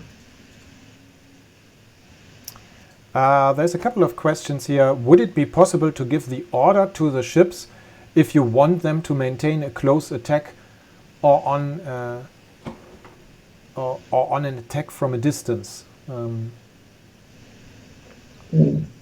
If you want them to maintain a close attack or attack from a distance, would it be possible to give the order to the ships if you want them to maintain a close attack? This probably means that you have them grouped in that's probably part of the formation stuff, right? You work on formations and how ships stick together, maybe. Yeah, well, it goes together a little bit with the previous question about having ships arriving at the same time. Is something very important when you want to make an attack with your fleet and you don't want them to have different speeds, so they arrive at different times. So yeah, formations are going to be part of these improvements because we will try to use them in a better way so they can fly together with cool shapes, because that's also very nice to have, that they have these cool formation shapes and they can arrive at the same time doing synchronized behaviors. So yeah, that's part of the goal for these new improvements. Definitely. Switched over to some other content in the background. Will it be possible to storm stations with Marines? Okay, that's not a question for you. That's probably a question for me. In the same way that we will do with ships boarding. Well, I don't know. That's we have discussed this actually in the past. I'm doing something more with boarding. I don't know really. The answer, I cannot give an honest answer to that yet. We will. There's a chance that we will be touching on boarding, but I cannot promise anything. It's we will see if it will also affect stations. Any plans for improved control for moving your ship and fleets in the y-axis in the map? I think that's a Matthias question, and I think that was already done. I mean, we have that already. There's still it could still be done differently, maybe with a hotkey. But actually, I think you can now, if you tilt the map, you can actually drag things out of the ecliptic already, and have also give commands very nicely in 3 dimension, more easily than before. Okay, we switch back to Joshua here from this. had to load the game. Any plans on improved controls? We had that already. And was any more questions? Any idea if capital ships will have longer distances for their guns? 10 kilometers are a bit short, somebody says. I don't know, is that an AI thing? Is there a big problem with? It affects AI, of course, but also mostly balancing. It's just a matter of will that impact on the balancing in general of the game. I mean, when you have also such a long distances, the AI have to be taking care of different things, like positioning in a really early stage of the battle, and that's also very tricky because if you have bullets flying, it takes time. It means the enemies will avoid them, so it's usually not as effective as it could sound. So, yeah, I don't know, it's something to evaluate. Yeah. Thank you very much, Adrian. I think this stream is already going on for more than 3 hours, and I think we we have enough soon, and I think we also answered most questions that I heard. A few more things that I wanted to say at the end. First of all, of course, everybody, you are welcome to also participate in the beta. The instructions for how to do this can be found in our forum. This is, as I said before, it's not really dangerous to participate. Make a backup of your save games in case something goes wrong on our side. It is always good to have a copy of your save game so you can roll back basically. But it's rarely necessary. Most of the time we maintain save game compatibility, and Joshua just told me that somebody on the chat said before also that he was surprised to find out that with 3.0 they had no problem loading their or more than a year old save game from the launch of X4. And of course that's the point. I mean, for us it doesn't make a difference if the save game is a year old or just a few weeks before we release an update. It's always the game has to patch those changes in a save game, and yeah, that's always a challenge for us, but we always try to do that. Again, thank you very much, everybody, also for you and for everybody else who joined me today, and also for all the people out there who listen to us and of course who support us. This is also, by the way, also true now with all the guys who are streaming our game. That's also something that went up a lot with 3.0 and the Split Vendetta release, that we have a lot more coverage now on Twitch, not just on Twitch, YouTube, everywhere. That's really cool. Gregory asked me to also mention our merchandise, like this t-shirt. And yeah, you don't have it yet, Adrian, unfortunately, but You have to send me one, yeah. I have to send you some, yeah. Gregory, remember.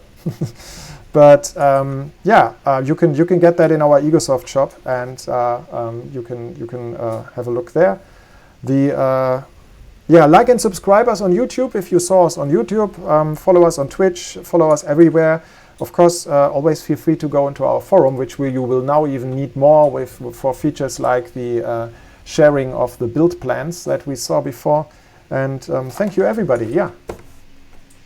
Done for today. Goodbye, Adrian. Goodbye.